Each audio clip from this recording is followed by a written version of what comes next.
Hey there, Malcontents. This here is the Malcontent. How are you doing? We are here for the Seattle Evening March, as we do every evening. I didn't do this yesterday because I was working on a video.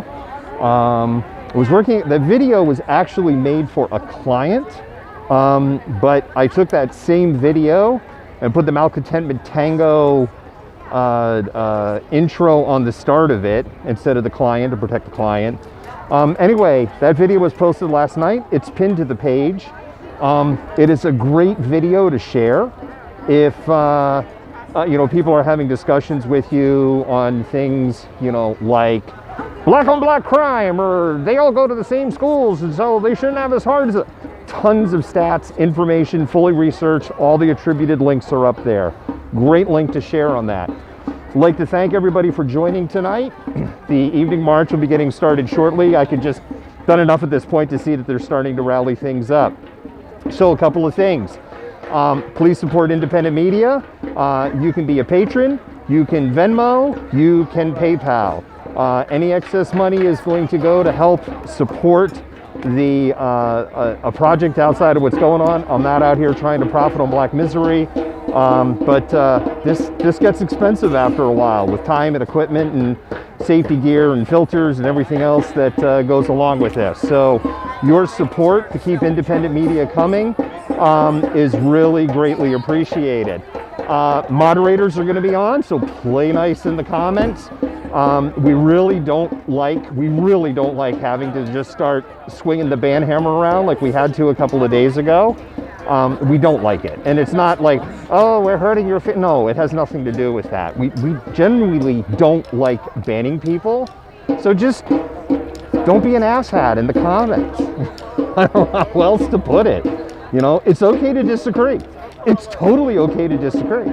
It's even okay to say, I disagree with you and I think you're wrong and this is why, but you don't have to be an a-hole about it. It's just kind of that simple. And the last thing is, if you show your support and love on the feed, every now and then I'll be telling you, spam those hearts, because every 10 hearts, it makes a Trump supporter cry. So, other thing I just want to say before I kind of send you guys up, you probably can see a little wiggle. I'm getting ready to send the camera up. The other thing I want to say, solidarity with Beirut, Lebanon. We are all Lebanese. Absolutely horrible disaster that happened there. I know there is a ton of donation fatigue because everybody's like, donate for this and donate for that, and I so get it. When a worthy organization, because I think they're still just wrapping their hands around everything that's happened there, but when a worthy organization that I know is going to do good things when the money comes up, I will be sharing that on there in solidarity of what's happened there. As I said yesterday, for 24 hours, we're all Lebanese, and thoughts go out to them.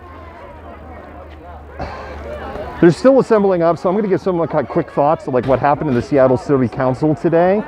I don't necessarily actually feel that there was a lot of W's there today, and here's why. I explain why. Defund the police. Defunding does not mean, okay, we're going to take these dollars and make them go away. Because that's what happened today. Defunding the police, the concept of defunding the police is, and that's why I say I'm not a fan of defund the police, the term.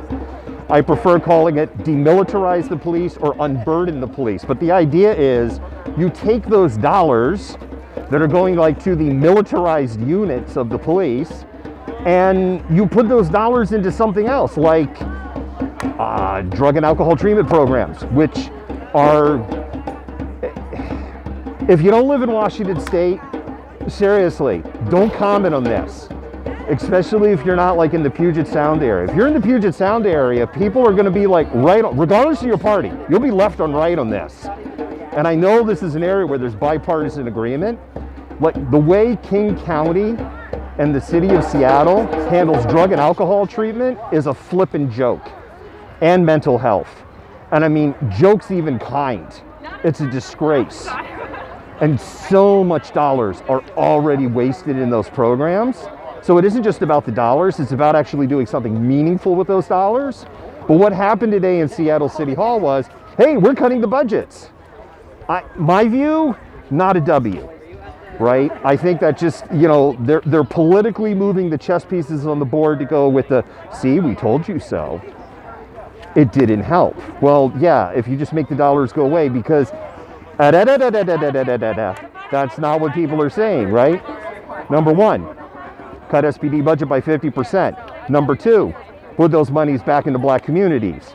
And then if you put the monies in black communities, a rising tide lifts all ships, everybody benefits. That goes back to the video that I made that I was promoting a little earlier ago. So, last thing, I'm getting ready to send you up.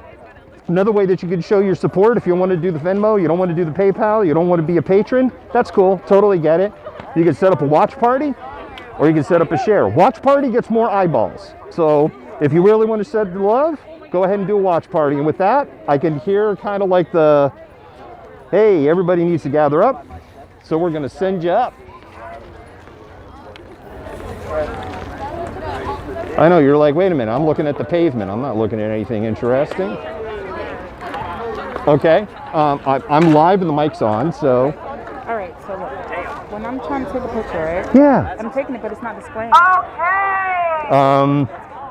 So there's got to be some setting. I'm not a Canon shooter, I'm a Nikon shooter, but there's got to be something like preview photo after shot, but I don't know where it would be in the menus. But there's got to be something in there. Go to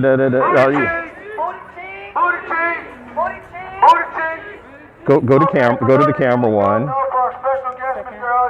Oh, so that's your only options? What we're seeing here? Yeah, it's not AF. Go to the play one.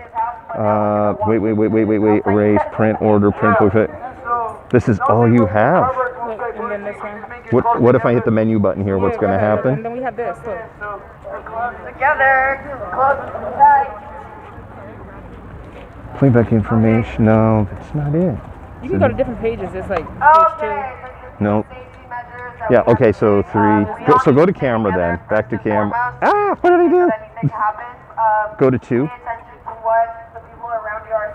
Oh, display right here. This is it. No, is that no? That's HDMI display. Go to yeah, here. Do not go in front of the gun. Go on the other side of the gun. Okay. If there is a car coming fast, we all have to go in one direction away There'll be a from the way. Just maybe. Nope, that's not it. Go back. Go to the next one. Go to the next one. Wow. Go back to the very. For people who want to do anything to property, you can't. Nope. You literally cannot. We do not tell black Nope. people how to grieve, but if you are not black and you are here No, go. for Black Oh, Lives you Matter, know for sure it's not on that one on 3. You just went by it so fast, and it's the only options. okay? Touch control, beat, battery info, sensor clean. Nope. That means antagonizing police officers, destroying Shooting property. info display. You will not do that. That's Grid display. No, grid display will give you the. Are we all clear on that? Yes. Are we all clear on that? No. Oh.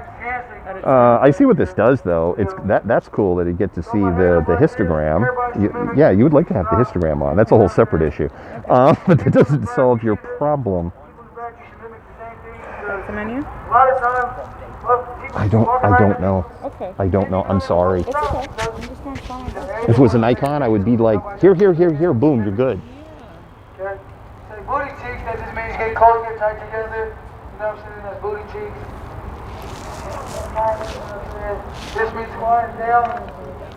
For my people in the front, whoever it is. You know, this is a marathon, it's not a sprint. Alright. I've been running all my life, trying to run, okay? Trying to put all my shoes for this, okay? So let's stay together. I mean, I appreciate every one of you guys out here, like I always say. I appreciate all you guys, love you guys. You guys just me to quiet down. Thank you for coming to find us today. I mean, we're gonna come find you, but you made it a little easier. Thank you. Kimber, thanks for doing the watch party. So yeah, man, together is how we start, together is how we finish, together is how we win. You know? That's how we get this done. That's how we make it this done. Who got our back? We got her back. Who got our back? We all we got. We all we need. We all we got. We all we need. We all we got. We all we need. That's it. That's all I got. So how many people have been to a morning march? Just give me That's good, a second here. Did you? What was it? Because now I'm curious. The mode. So if you're really, really appreciated, bring your dog, bring your kids, bring your little cousin. Bring your animals. Please come out to the morning marches. Please answer. I'm Mara, by the way. Hi, guys. Hi, Mara.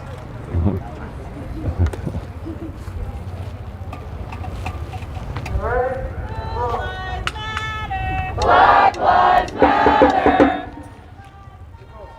Black Lives Matter! All right. Black Lives Matter! Black Lives Matter! Yes, she was, and she sorted it out. Thank you, Eugene. I'm a Nikon shooter, so I was a little lost in their menus, but she figured it out.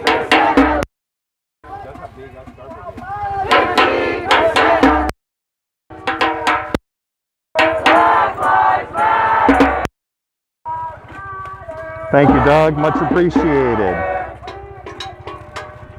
To black communities! To black communities! Black Lives Matter! Black Lives Matter! All the protesters! All the protesters!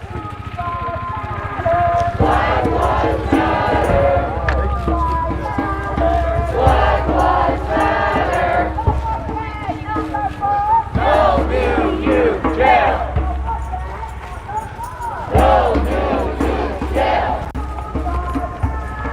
Black Lives Matter! I gotta adjust one of my bags. Give me a second here, and that'll solve things. There we go.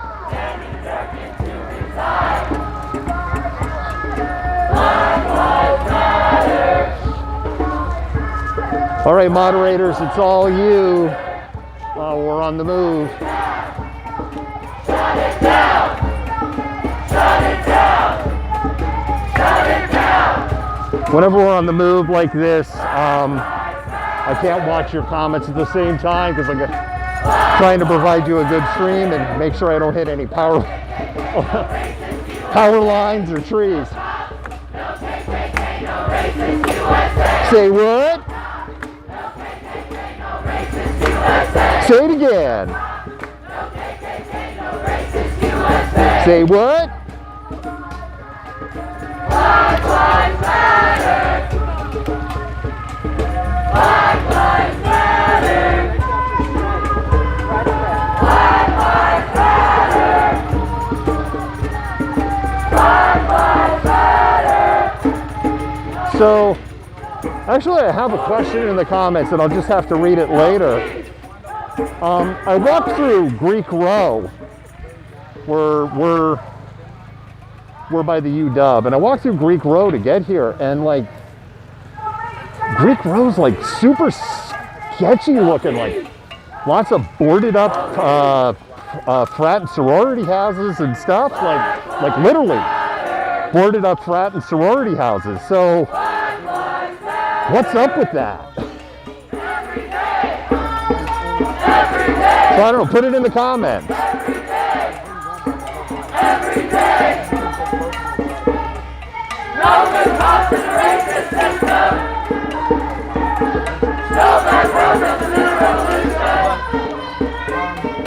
No good cops in the racist system! No bad programs in the revolution! Black Lives Matter! Black Lives Matter! Danny Durkin to resign!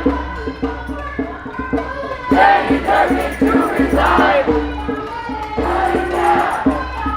Shut it down! Shut it down!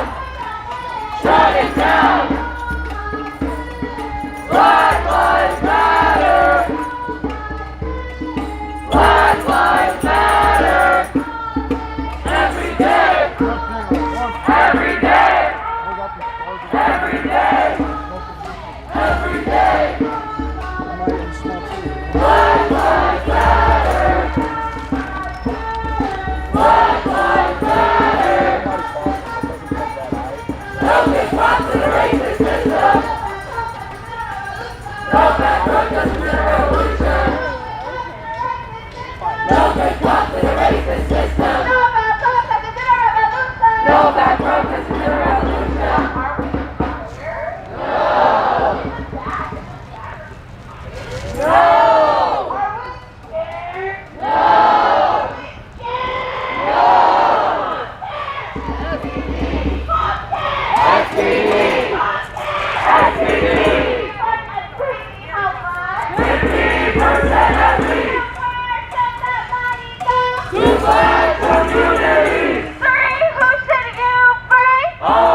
Hey Brad, we're working on a gimbal. I actually have a Smooth 4, and unfortunately, because of the camera device that I'm using, it's too heavy for it. I also have a Moza Air 2, but the Moza Air 2 is like total overkill. So I'm a little disappointed in the Smooth 4, because that's actually supposed to be able to take larger phones, but it goes out of balance. And again, the Moza Air 2 is wicked overkill for this.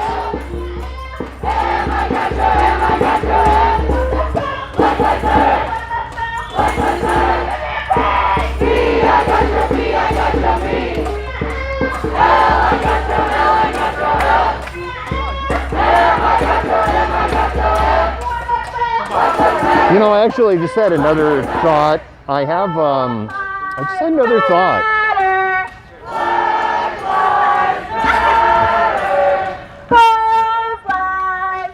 I do have a Z-axis stabilizer,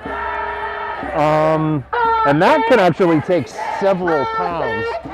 The pole actually isn't that heavy. I might want to see if I can get the Z-axis stabilizer to fit on that. It would make carrying this a different issue.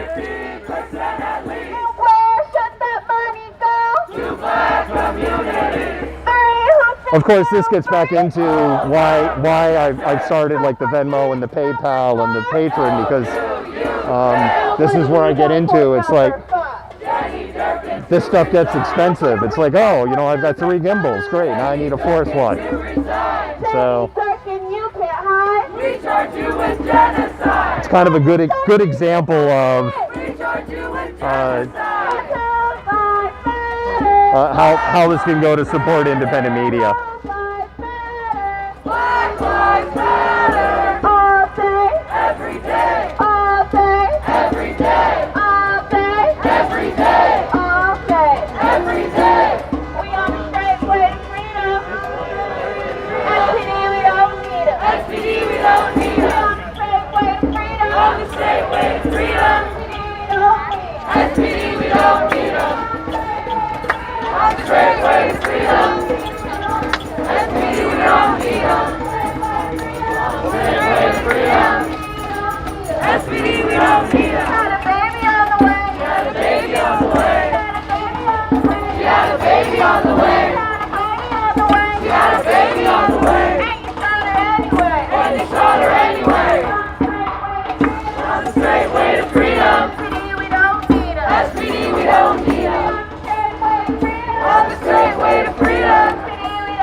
The street lights came on because we're just hitting dusk here in Seattle, so it has nothing to do with the fact that the protesters are here.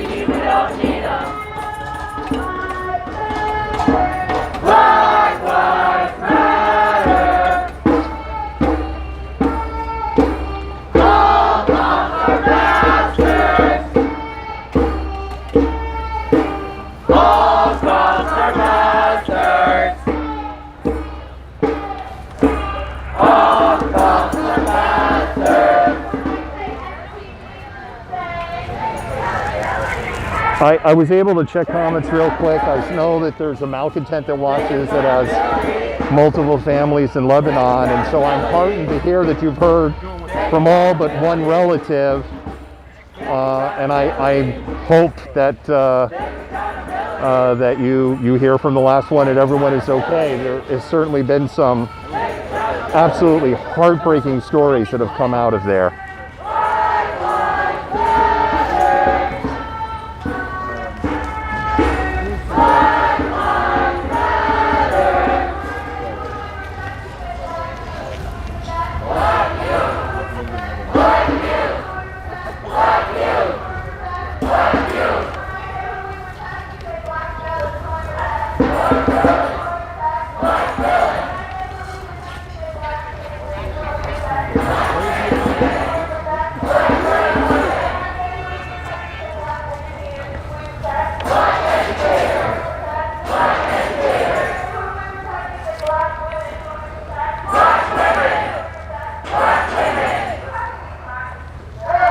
I think the smooth floor is made by Zhiyun or something like that. I was like trying to remember the manufacturer.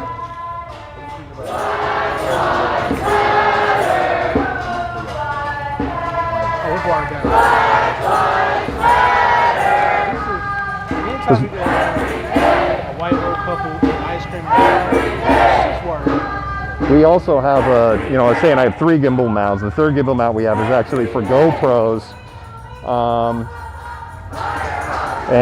GoPro made the GoPro 8 a little bigger than the GoPro 7 and the other ones, and it is just big enough, but that doesn't fit in that gimbal either. So older GoPros fit in it, but then that one. Technology keeps marching on, just like a Black Lives Matter protest.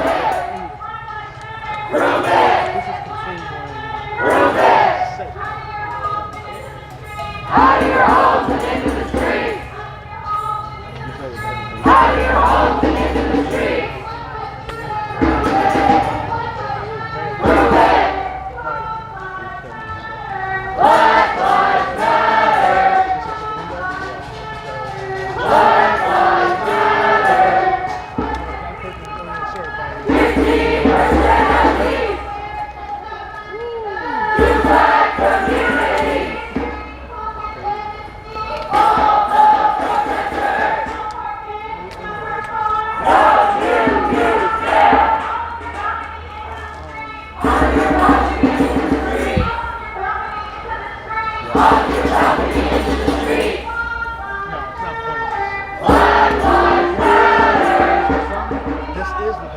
To Black communities!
Off your porch and into the streets!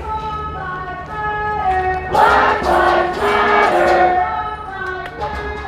Black Lives Matter! All right.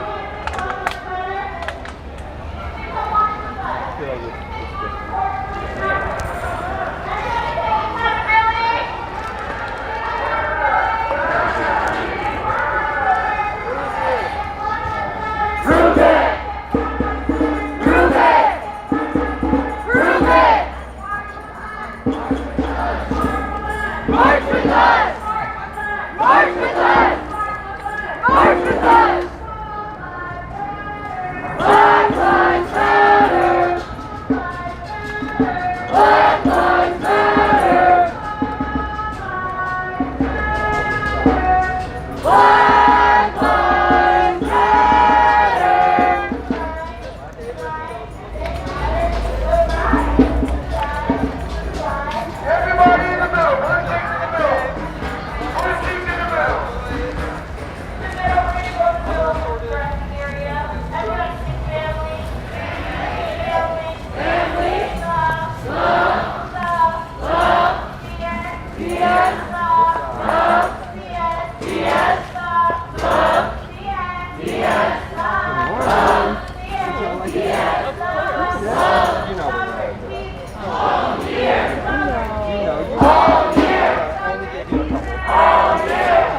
So for those of you who might not be familiar, Diaz Love was the individual,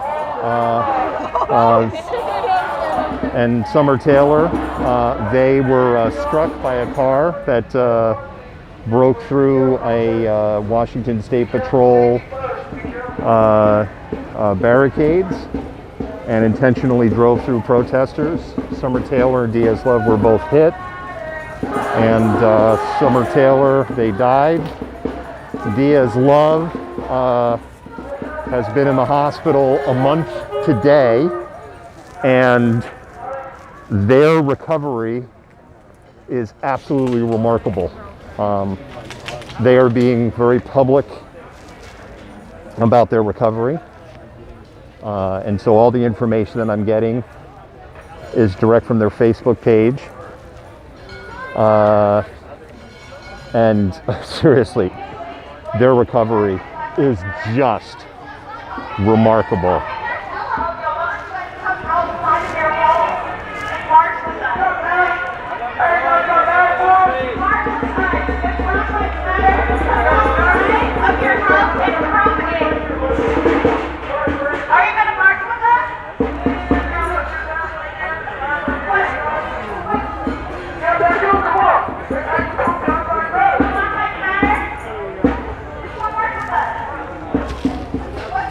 I don't understand what the question is. Actually, there's very little happening in Portland at this point. There has been protests and marches all day today in Seattle, as other people have said. The groups that were down at City Hall measured in the multiple of hundreds. I don't know if you could say measure them in the thousands. You might be able to get up to 2,000. But so you can measure more than 1,000 and less than 2,000, I think is the right answer there. Anyway, there were a ton of people that were there all day, and so this is a smaller group. I had work all day today on a critical project, and otherwise I would have been at the City Hall. So I am going to be live streaming tomorrow at another event. I promised that family that lost a loved one that I would be at that event to stream, and that is tomorrow, and all I can say is that'll be like 6 to 7. My experience is that generally these don't start on time, but it'll be sometime around 6 to 7 we'll start broadcasting that. And then Friday I'll be doing the Black Indigenous March. And then on Sunday I'll be doing the Lantern Festival, which is on the 9th, which is because of the Nagasaki bombing.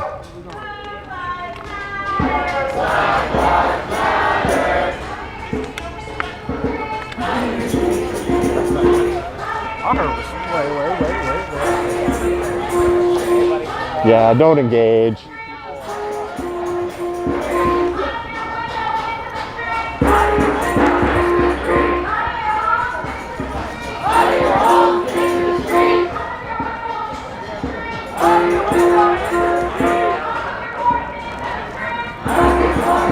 Now, I'll share my views on this, and especially if you're kind of newer to the stream. There are people that are like, you know, why can't you do something else? Why can't you quote unquote peacefully protest? Why can't you do some sort of activism or anything?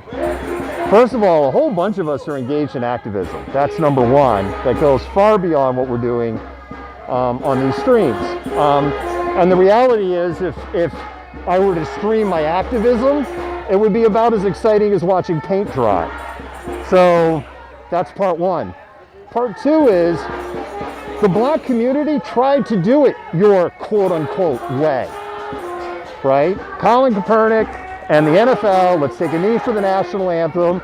Let's raise awareness. Post-Ferguson events, there was kind of this national discussion that went in fit and starts, and that ended. And it's like, oh no, Colin Kaepernick's career was ruined.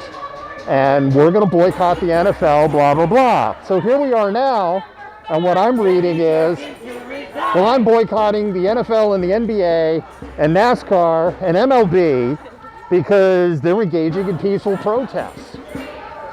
So let's just admit it. You don't want peaceful protests. You don't want protest at all. You want to maintain it's not broken, it works perfectly. You want to maintain a system that supports systemic racism. And that's really what it comes down to.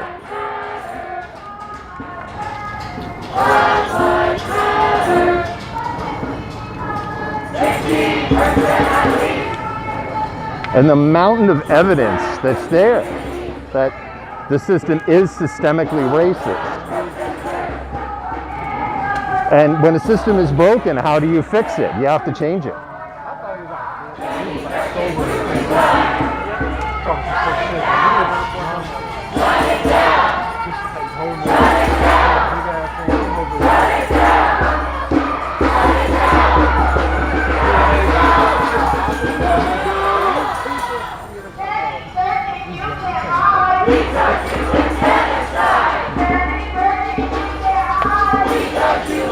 If the group appears to have gotten larger, you are correct, because some people, we're kind of walking down Greek Row, and so some of the students have come out and they have joined the march.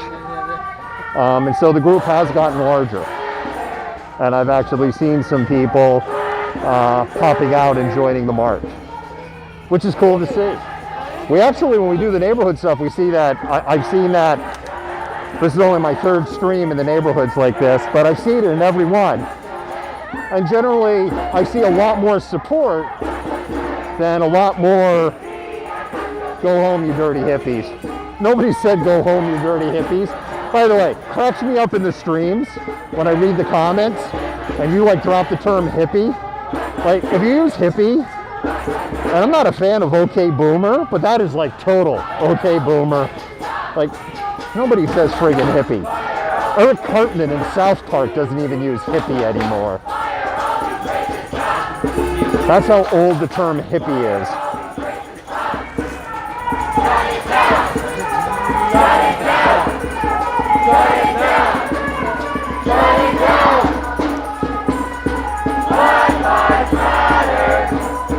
For those of you just tuning in, we are in Seattle.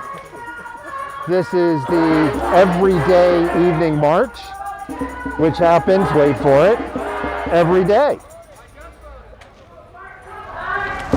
Today there has been a lot of action and activity where there has been very large protests in the downtown Seattle area. Anywhere from maybe 1,000 to 2,000 people were there. And so I'd probably put this group, oh, there we go. I'm tangled up in a tree. I know this happens to Eric Greatwood every now and then, and this is the first time it's happened to me. There we go.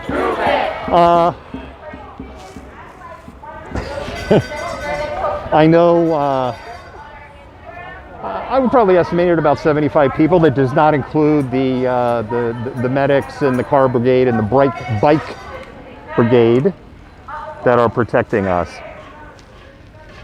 No dogs, no dog alerts in this group.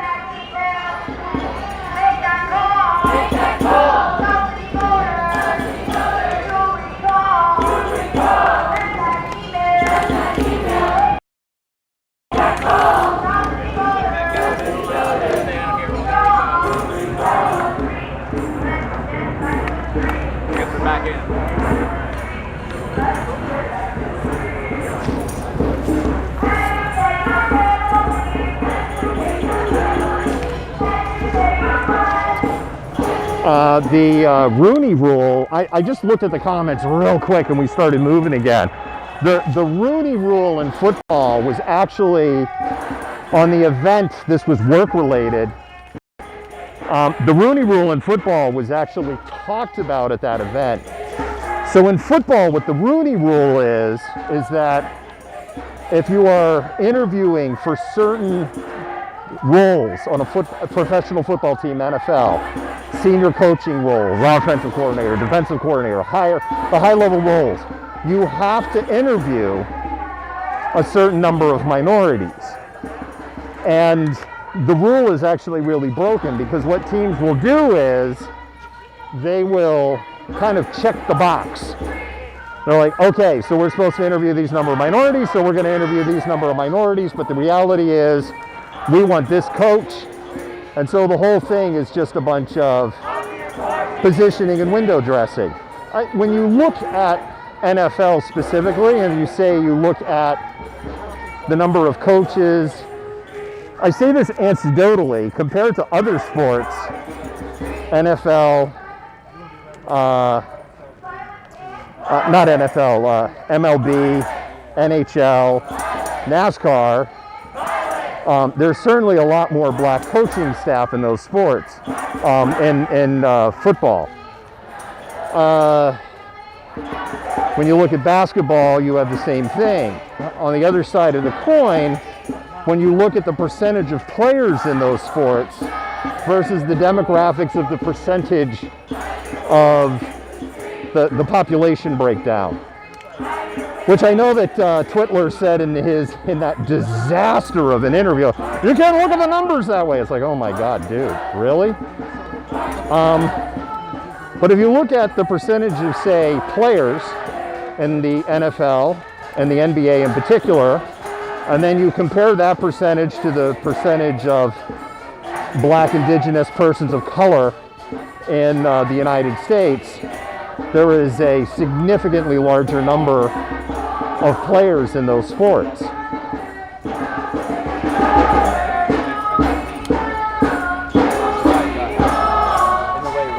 You know, and then it just raises the question on what that is. And, you know, for every Patrick Mahomes in football, there's a whole bunch of people that they're on the payroll, they're on the team, they're making league minimum, and their bodies are destroyed after about 2 seasons. And they're rocking a traumatic brain injury at that point. Their lives are over.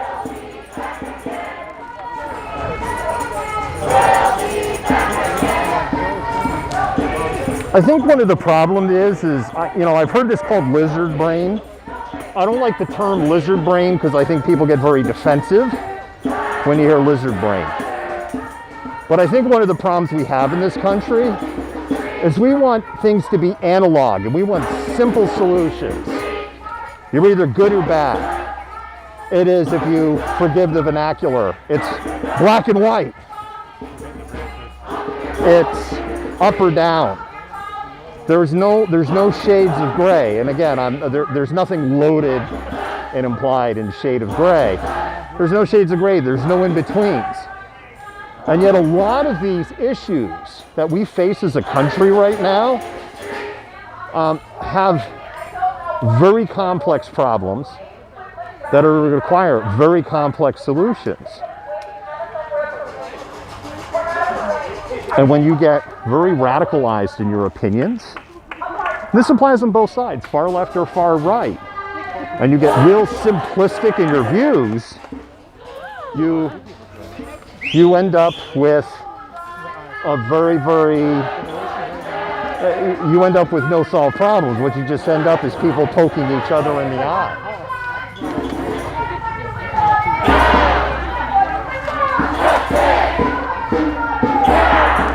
And again, we have more people joining. There's actually a growing number of people behind me.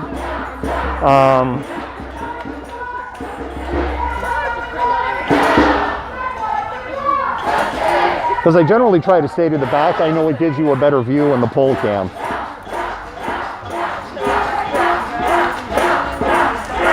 And again, if you're like, how come he's not responding to my comments? I can't carry the pole walk and look at your comments at the same time. So when we stop, I try to look at the comments.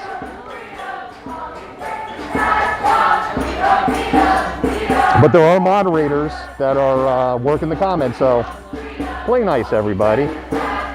2 nights ago, it was super salty in the comments, and if you're just tuning in, you know, I'll say it again.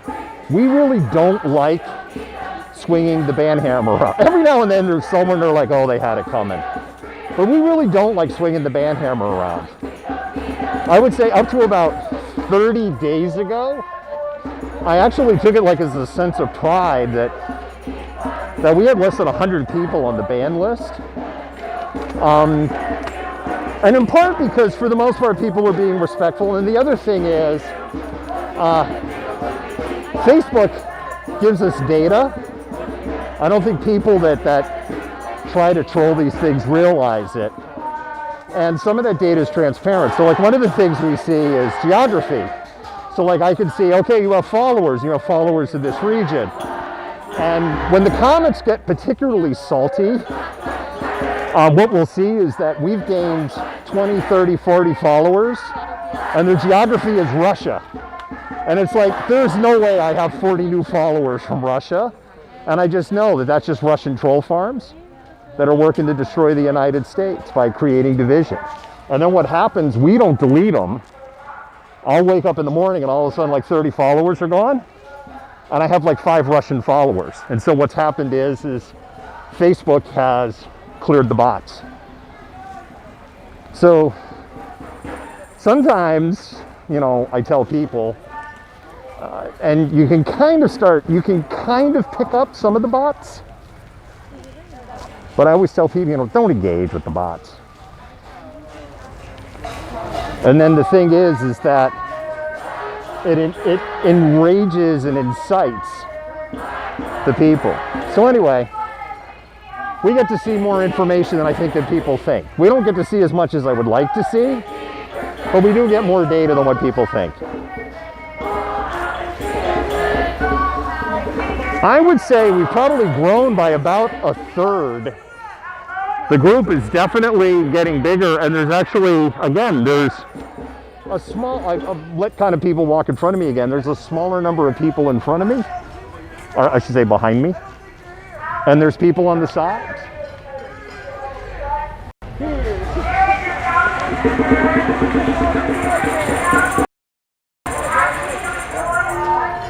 Keep spamming those hearts. Spam check, spam check. I want to see you spam those hearts. Every 10 hearts makes a Trump supporter cry. Spam those hearts. Takes me about 20 seconds to see them after I said it.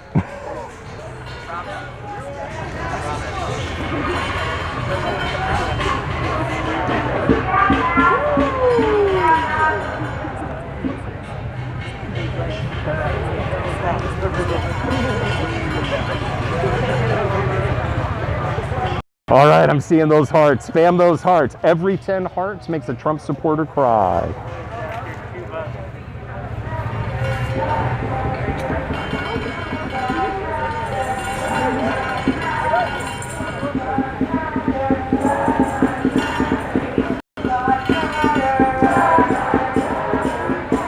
That's what I want to see. Look at them hearts.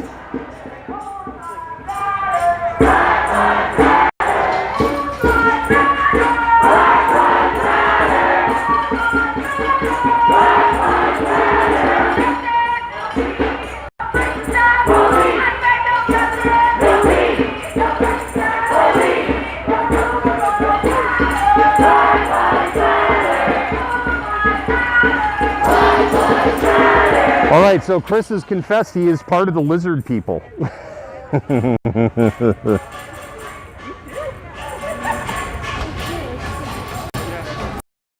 Don't cry either.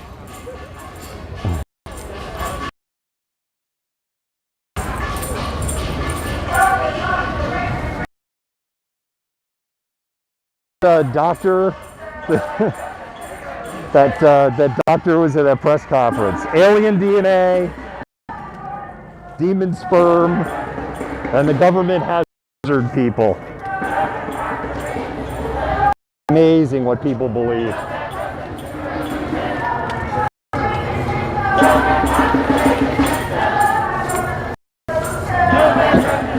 For those of you just tuning in, Washington, this is the everyday march. They happen twice a day, one in the evening If you don't know what time of day it is, I can't help you. Evening.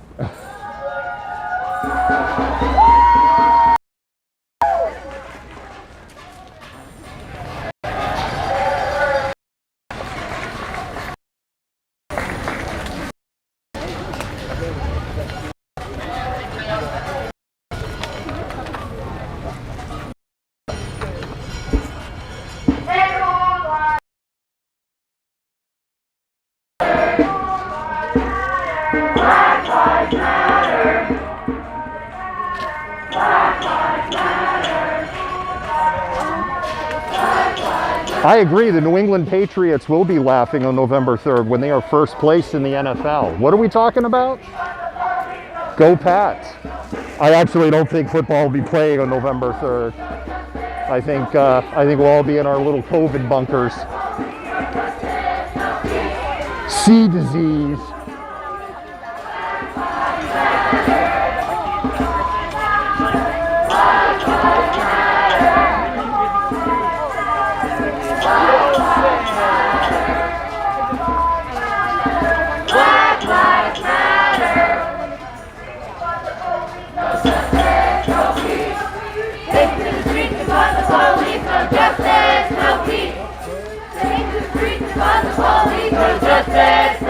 Say what? Say it again. Black Lives Matter. Black Lives Matter.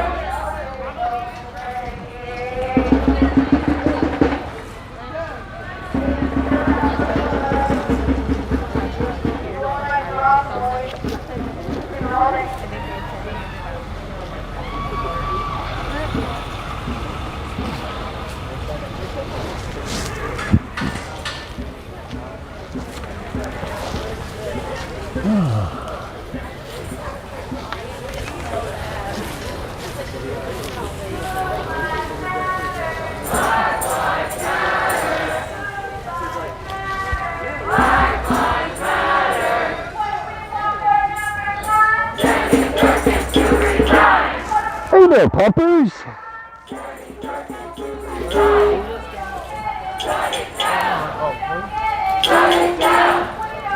Low branches, low branches.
So I see some comments questioning, like politics and stuff. People mistaken me for apparently for supporting either of the major political parties, and I actually wrote, again, this is where I'm like, if you didn't just come on the feed and like, all right, I'm gonna spout stuff, you would actually know more background. So, but I have in writing over on the website, malcontentment.com, December 2019, where I essentially tore up my membership in one of the political parties and said, I am done. It's also very public information on my website and on the Tango and in the feeds. I didn't vote for Obama either election. Surprise, surprise.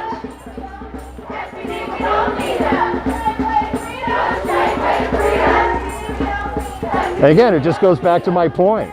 Things aren't analog. Things aren't black and white. Things are not left and right. Things are in between. There are some things, my views are pretty damn conservative. I've said many times in these feeds, my view on the Constitution in particular and the Bill of Rights is pretty darn federalist. All 10 amendments, including the Second Amendment. I've said numerous times, I am 2A friendly.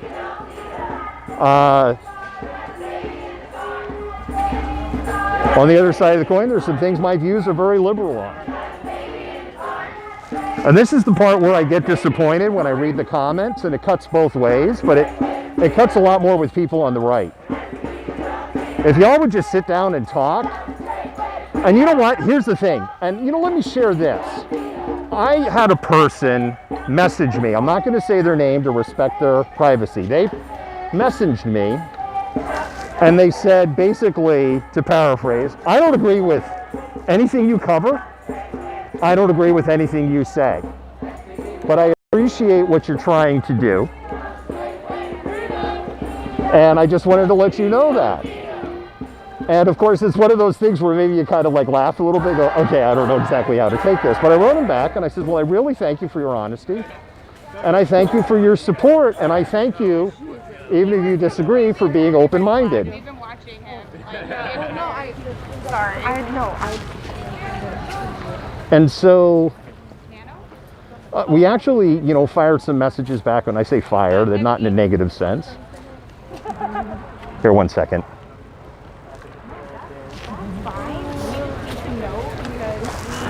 There's a guy that we don't know. But that's probably what you're good.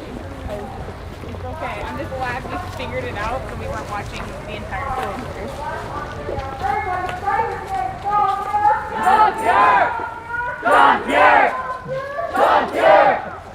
Anyway, what we discussed was that we probably would agree on the symptoms, right? If you think of it clinically like a disease. Left and right, I have a feeling, agree on the symptoms. I mean, we all basically want the same thing. We want safe neighborhoods. We want good schools. We want our kids to have a better life than what we've had. We want economic opportunity. We want safety in retirement, security in retirement, right? We want our nation to do good things. I think we're all aligned in that.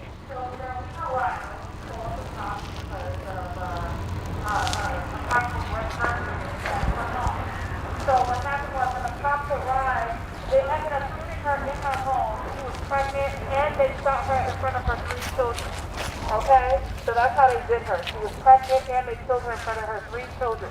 This is real. This happened in Seattle. Alright? And then at the end, the officer had the nerve to cradle the baby. Okay? Because the baby was, one of her children, because the baby was hysterical. Okay? So this is the trauma that they had to witness, and this lady lost her life for no reason. Okay? They tried to say that she was arrested a few weeks before that had happened, and she had mental illness. She has a mental illness.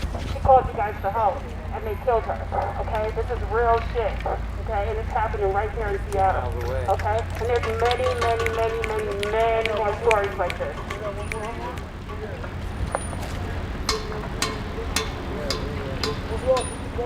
I got one more for y'all. This is PK going to So in speak. 2016, Ray Taylor was killed by an SPD-2. But here's the difference though. See, there was a jury inquest to that shooting. And they found that Mr. Taylor was complying with the police officers, but because they were in fear of their life. We know why he's dead now. Yeah, I would say at this point that the number of people that are in this march have doubled. How are you scared? What are you scared of? You're scared because he's a big ass black man, because he's scared. He's a black man, remember that you know. The fact that he's a black man scared the hell out of you. And that's when you have you the right to kill him. No, that's not gonna fly no more. Michael Carter and Scott Miller got an answer for that. They're out of the same precinct as all the people that are in the law. Like, you know, 4 killers in one precinct, how is that cool? How is that okay? Hey, I hope that you guys are about to get rid of these officers going forward. Or use it. You got more Yeah, right we're here going to starting. so if you see either one of us, you can talk to us. You got more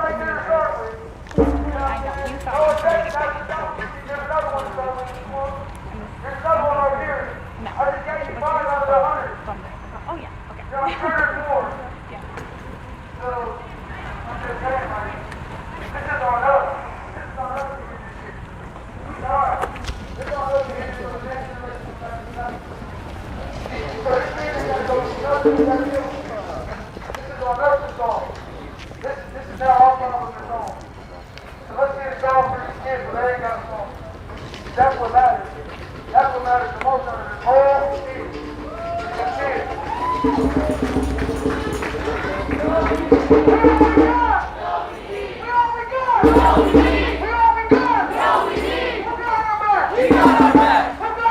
We got our backs.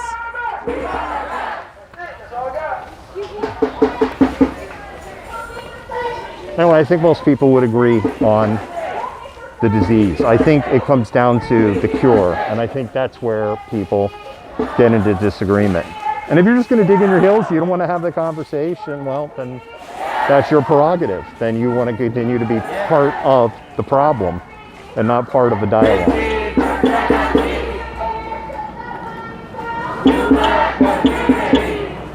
I've had some amazing conversations with people that identify in the Tea Party, which is now a moderate wing of the Republican Party. I've had some amazing conversations with people who are anarchists, and when I say anarchists, I don't mean black bloc anarchists, which are different from anarchists. I don't think people understand that.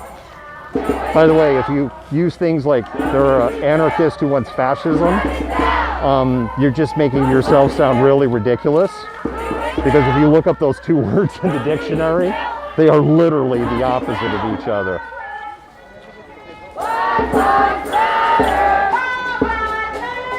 Black Lives Matter. 50% at least. 50% at least. Black Lives Matter. Black Lives Matter. You black communities. Spam those hearts, spam those hearts. Let's see those hearts fly. Black Lives Matter. All the protesters.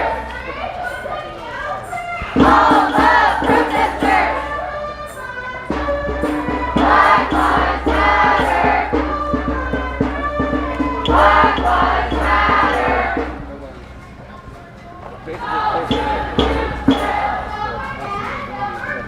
How do you tell? Black Lives Matter. Black Lives Matter.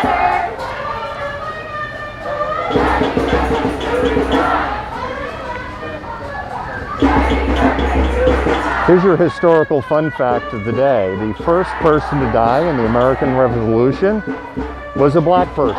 Crispus Attucks died in the Boston Massacre in 1770. He's the first person to die in the American Revolution. And the American Revolution is only called the American Revolution because we won. It was a civil war because we were all British subjects. And the issue on taxation came down to the colonists owned a really big bill for support from England during the French and Indian Wars and for essentially saving the colonies. And the British wanted to get paid back for having to deploy their military resources. Defending the American colonies in the French Indian War almost bankrupted the British Treasury. Now, that doesn't change the fact that the Crown and the House of Lords were total assholes about how they wanted the colonists to pay. You had the Boston Massacre, and then you had the Intolerable Acts, the Stamp Acts. Well, you had the Stamp Acts, which led to the Boston Tea Party, which then led to the Intolerable Acts. And then when you got to the Intolerable Acts, then things were, you reached a tipping point.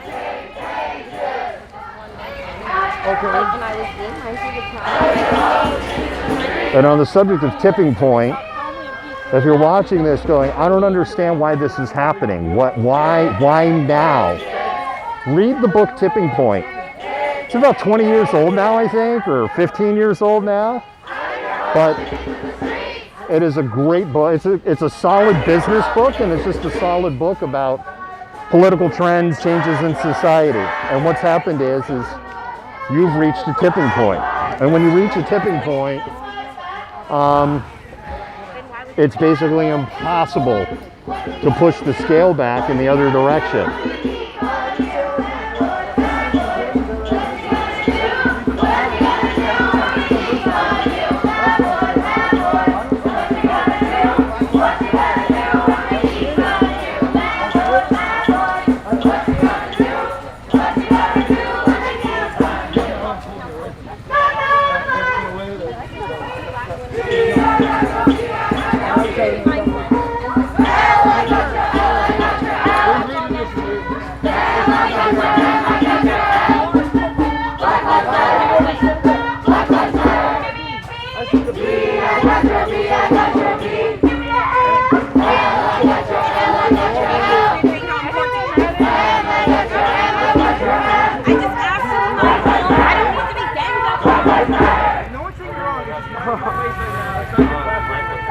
Of course, and I agree with that. Anybody next to me, and I asked him one simple question, and he stops, he answers that question. That was done. I asked him one simple question. He had one simple answer. I know.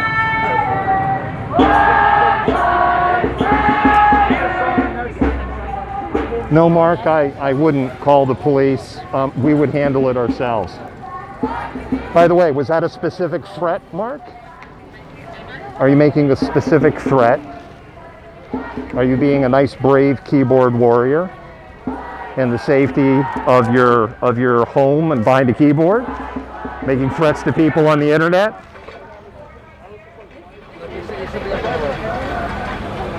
Oh no, you're just putting words in my mouth now.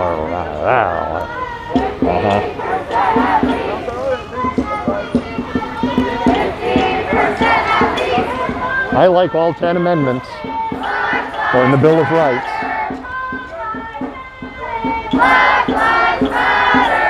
I like 25 of 27 of the amendments to the Constitution. Be careful, big dog. There's a sword right here. They're probably going, wait a minute, what 2 amendments doesn't he like? I don't like prohibition, and I don't like the repeal of prohibition, because we shouldn't have done prohibition in the first place. If anything, those are 2 examples of what ultra-conservative religious values do. Organized crime in the United States from the 30s all the way into the mid-70s can thank prohibition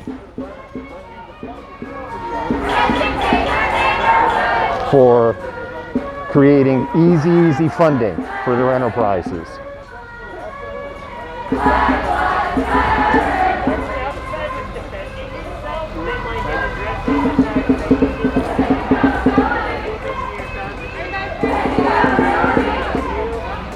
We all of a sudden started walking faster.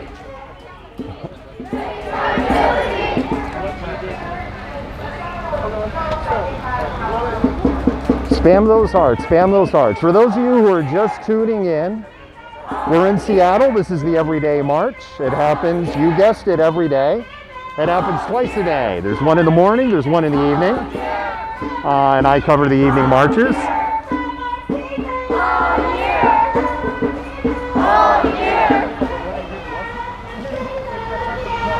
Oops, sorry about that.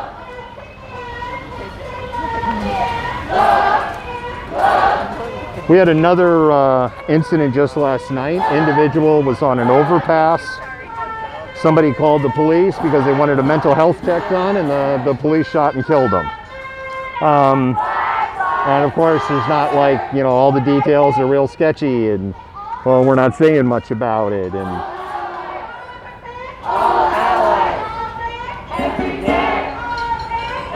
somebody who's over 60% of police calls that involve some kind of interaction and engagement involve somebody that's having a mental health, drug, or alcohol crisis. Less than 1% of all 911 calls are like actual hardcore, oh my God, I'm about ready to get murdered emergencies. Less than 1%.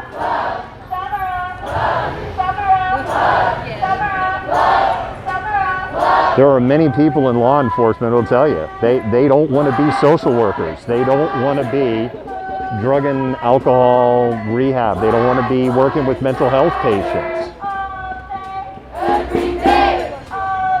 And they're set up for failure. If you show up to obstinately support someone in a mental health crisis and you're showing up in a bulletproof vest with a gun and a taser and pepper spray and a baton, and that's what you're trained with, you are fundamentally set up for failure.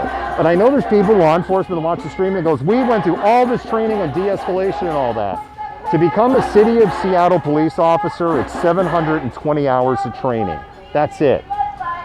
There are people that go to college and they have master's degrees or they have doctor next to their name that deal with the severely mentally ill. They went through a hell of a lot more than 720 hours of training. And your 720 hours of training was not all about de-escalation. And as we have seen, some officers just don't use their de-escalation training. They just want to escalate.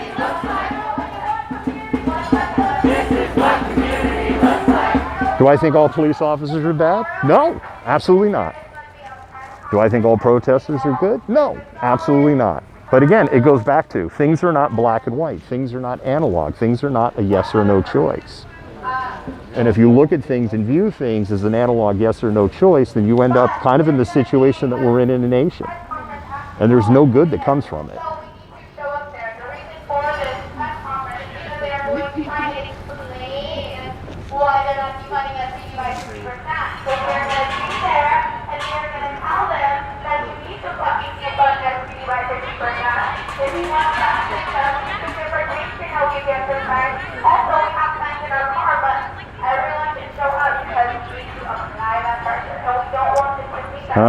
Well, we can take care of this.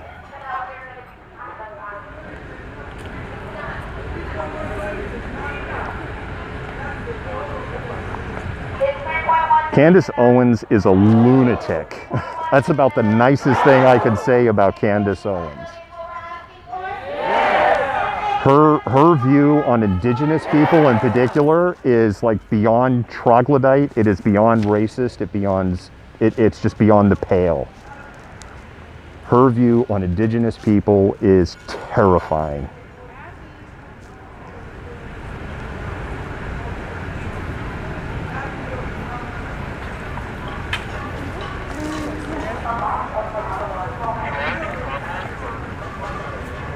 Lori, I'll answer that question. There's this thing, it's called the Constitution of the United States. And the Constitution of the United States is crystal clear that all U.S. citizens have the right to a fair trial in front of a jury of their peers. They have a right to a quick trial. They have a right to be free from excessive bail or cruel and unusual punishment. They have the right to meet their accusers and cross-examine them and examine the evidence that is presented to them, against them. They are also presumed innocent unless found guilty. The burden is on the state to identify that somebody is a criminal.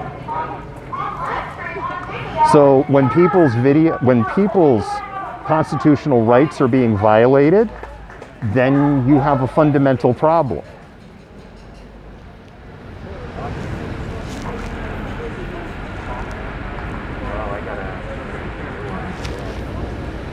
And the Constitution is crystal clear on this. And the Constitution, nowhere does it say, comma, unless you break the law, or comma, in case you do something really bad.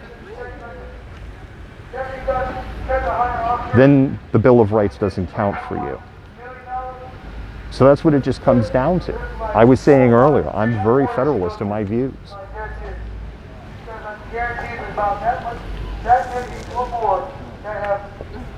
Multiple criminal complaints against them that they should be in jail for. I can guarantee it. I can almost guarantee it. I can guarantee it.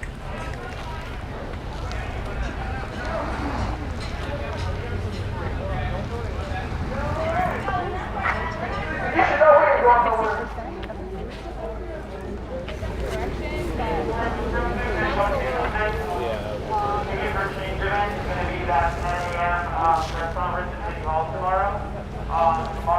afternoon, I will be hosting another art and crafts event. So I have a ton of signage. Bring your art supplies, maybe banner signs that have a bunch of stuff. It's looking about 2:30, 3 p.m. And so if you don't already follow that page, it's going to be ticket number 4 change period Seattle. We're going to make a bunch of signage. So please bring everyone, bring your neighbors, bring your friends, bring your goldfish. See you tomorrow.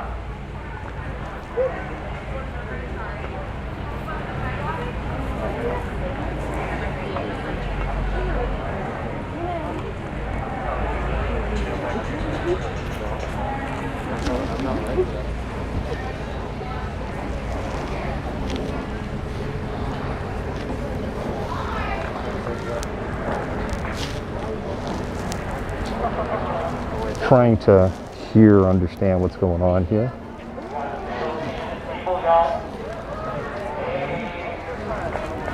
This is what I'll do. Got to go through the trees.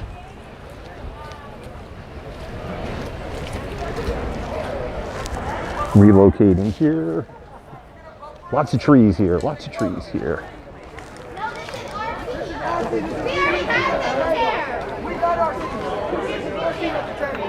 Who got our seat?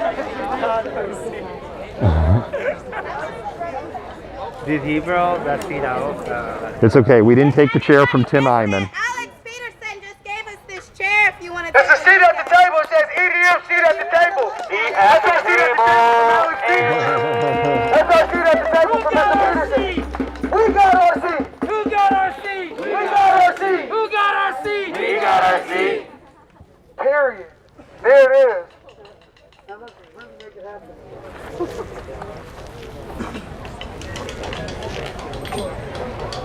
So yeah, especially if you're an artist, I definitely need you out there tomorrow because we want to make all of our signs pop. I mean, some of these signs that I'm looking at right now were made at our event on Monday. Like this one, the Shut It Down one, that's from Monday. That one over there is from Monday too. There's only about 20 of us, and we only put in about 2 hours of work, and we churned out hundreds of signs. Like a lot of these signs you see on people's backpacks, we made those. Our goal is to have everyone out here with one of those signs. So literally, I have all the materials, markers, paint, spray paint, cardboard, poster board. All you got to do is show up. I need all of you. We need all of you. Literally, all you got to do is bring yourself. Listen, we ain't asking for nothing from y'all.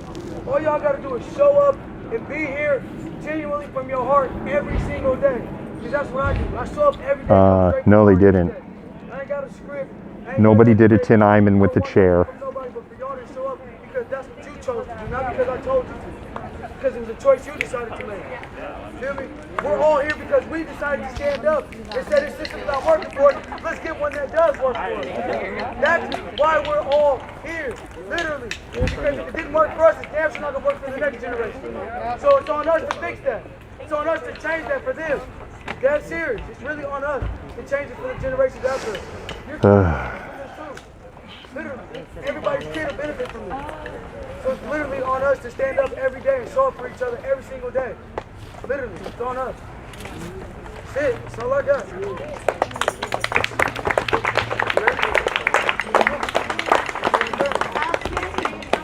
Hey there, puppers. We get comfortable. If we can get comfortable, it's much better. We've been marching. Well, you want to do it in the grass? Yeah, sure. You guys want to go in the grass?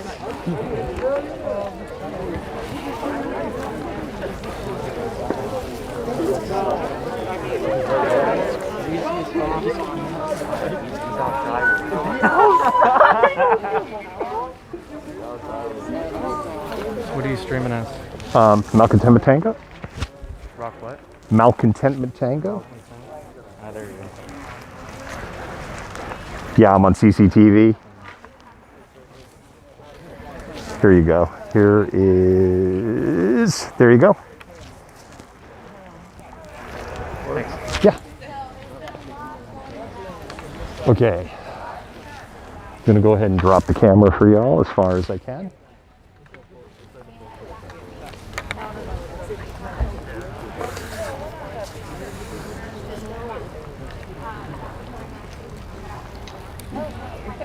and then I'm going to relocate.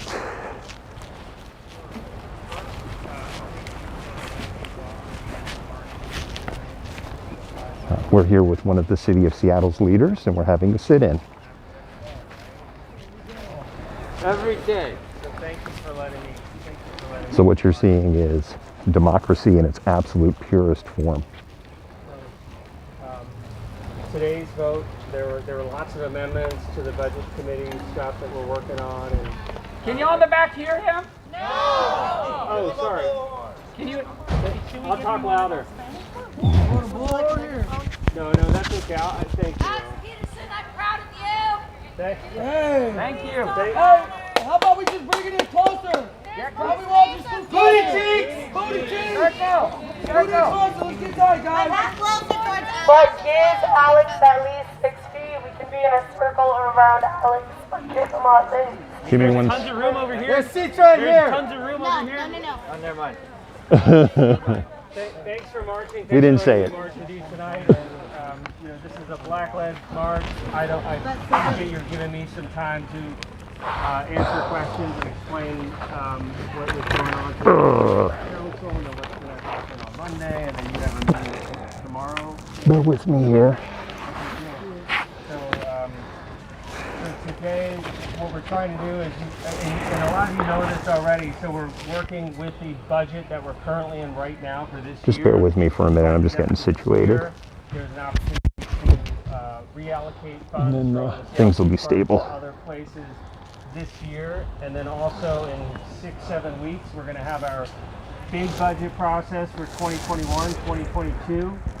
And what happened today was there were several amendments to these various bills for this year's budget, and there was some money reallocated from SPD to other places, to other city departments, to money that's being set aside for community groups.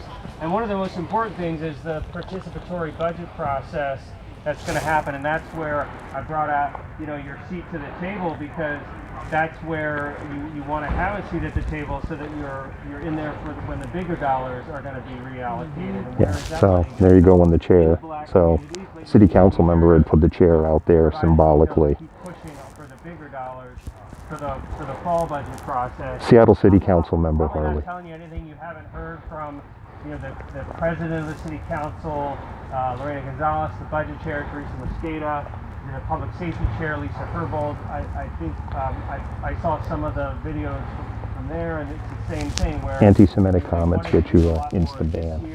They ran into the hurdles of the labor contract and the consent decree. The federal judge tells us we have to have a certain number of sergeants, and this is the older reform stuff which is still in place and has to be adhered to. And then the labor contract. Now that labor contract is expiring this year. This is a real opportunity to December 31st it expires. That's right, December 31st. Yeah, so that labor contract is a source of many problems. The inability to discipline officers, excessive pay, etc. Now I don't want to bad talk, all police officers. There are a lot that do good work. So ACAB! All cops are bastards! And so Good cops quit. But some of Good the cops things turn in other bad cops and they quit. you were saying stuff that really resonated, which is they're in a racist system. So it doesn't matter if you're doing good work if you're in an institutionally racist system, and that's what we're trying to disrupt and break up and deal with here. So I just want to acknowledge that. So in terms of what you can do tomorrow, what you can do Monday is keep marching, keep pushing. The fact that you're having a meeting with these powerful council members who are chairs of the important committees, keep the focus on those. Council President, Budget Chair, Safety Committee. Can I interrupt you? Yes. So my question was if you could explain to us today in the meeting in detail, why is it only Spam those hearts. Spam those hearts. and not 85 million? I want that to be explained. And I understand the labor laws, and you guys have been saying that for the last few weeks, but from my understanding, from talking to multiple city council members out here on marches and having Zoom conferences with them, we were getting close to 41%, and that was a so-called promise, and that they were going to push harder to get to 50%. But 41%, and some were saying 42%, that was the promise. So I want to understand. I was there today. I'm asking you to explain to all of us, why is it only 3.1%? Sure. So as I understand, the money there was more than $3 million allocated for participatory budgeting to black-led community groups. There was $10 million, and $4 million, and $3 million. That was coming from other funds, not all from SPD. What was coming from SPD was a smaller amount, which is what the other council members are saying. It's a down payment for the bigger budget discussion that we're going to have in the fall. And I think that 41%, I thought, was a list of things that Budget Chair Councilmember Mosqueda had provided, some line items. She had shown it on the screen last Friday, like, hey, here are some budget line items where we'd like to go after in the fall budget process. That was so that 41% was for next year, is what you're saying? That's what I thought. I have one more question. So where did those other funds come out of? Like, where did those other funds get cut from? If they didn't get cut from the police department, where did they get cut from? There was, so the $10 million that's going to go, that's a down payment for community groups, the $3 million for participatory budgeting, that's coming from funds throughout the city government that just had Give us some examples. Yeah, some like a reserve fund, for example. Because I know the rainy day fund and the general fund altogether only had about 13 million left. And they said they couldn't pull any more than that because it's needed. It's needed, yeah. So where did that 10 million, that 3 million, that 4 million, where did those funds specifically come from? Those came from another fund where there was just money identified from, or we're going to borrow from another fund. It was it's really squeezing money from this deficit plague budget. We really need to know which funds they came from. The reason why is because we don't want anything taken from transit funds. We don't want anything taken from funds where it's supposed to go to. So we need specifics. We need to know exactly where that money came from. Let me get back to it. Okay. So pretty much what you're saying is that when you're discussing it with us, and you're saying you're preparing for the fall budget meeting, the budget preparation for fall. That's for 2021. Correct. So as of for 2020, you will not be defunding the SPD budget. That is not happening. I mean, I've been straight with the police from the beginning. That's why I was worried about the 50% numbers. I wasn't sure exactly. I thought they would run into the labor law, the consent to these other things, and so that's why I was nervous about pledging something myself.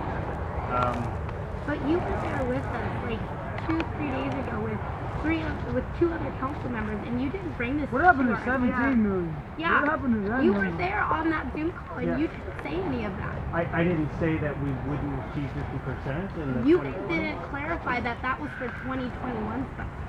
That's my bad if I didn't clarify. But you guys also talked about the 17 million. It's like really getting hard to trust you guys. What happened to the 17 million? It's like all these things keep changing, the twisting of words. It's like when you go to a doctor's office and they use big words and then you get a really Hey, thanks to all my new YouTube subscribers. I see everything that happens on Facebook. We multi-stream on 5 different channels. And I just saw that a whole bunch of you are watching on YouTube. So welcome to YouTube subscribers. Much appreciated. What was SPD's remainder budget for the rest of this year? For the rest of 2020, what did they have left? But they have identified 100 officers, 100 positions that would be eliminated. There ain't gonna be none of these cops out here on the streets. There's gonna be parking enforcement, the navigation team. We heard about the navigation team, but you guys get rid of parking. There's some horses. Horses are considered officers. In case nobody noticed, they do get badges and they are considered officers. The same with so dogs. You could be saying 50 of them officers are horses. Come on, man. Like dead serious. No, dead ass. They've used loopholes before. Don't think it's impossible. Dogs are considered officers. Dogs are considered officers, horses are considered officers. So you guys getting rid of the horses too could be part of the 100 officers you guys are getting rid of. Also, my question and those are not actual was not people. answered. question wasn't answered. I want to know what was SPD's remainder funds for 2020. If 3.1 million was taken from them to be reallocated into black communities, then what did they really have left in total for the rest of the year? At this point, you guys should know. You guys have been telling us you don't know for weeks, but at this point, you should know. What impact, if any, did the over-policing of protesters during the last protest season have on our ability to reduce some of that budget back? Right? No, I want to know, like I said, I want to know the number is what I'm asking you. I know how much they spent during. Out of the $400 million budget for this year, how much is like available? Like how much of it did they have left? Yeah. 86 million is approximately. Yeah, it's under 100 million. So we only got Why was only 3.1 million defunded from them when specifically 50% was supposed to be defunded from SPD? So even if you can't get to that so-called 85 million, and you know you could possibly be like, okay, well it was 50%, but it was of what they had left. That still does not still like add up million. to 50% of what they have left.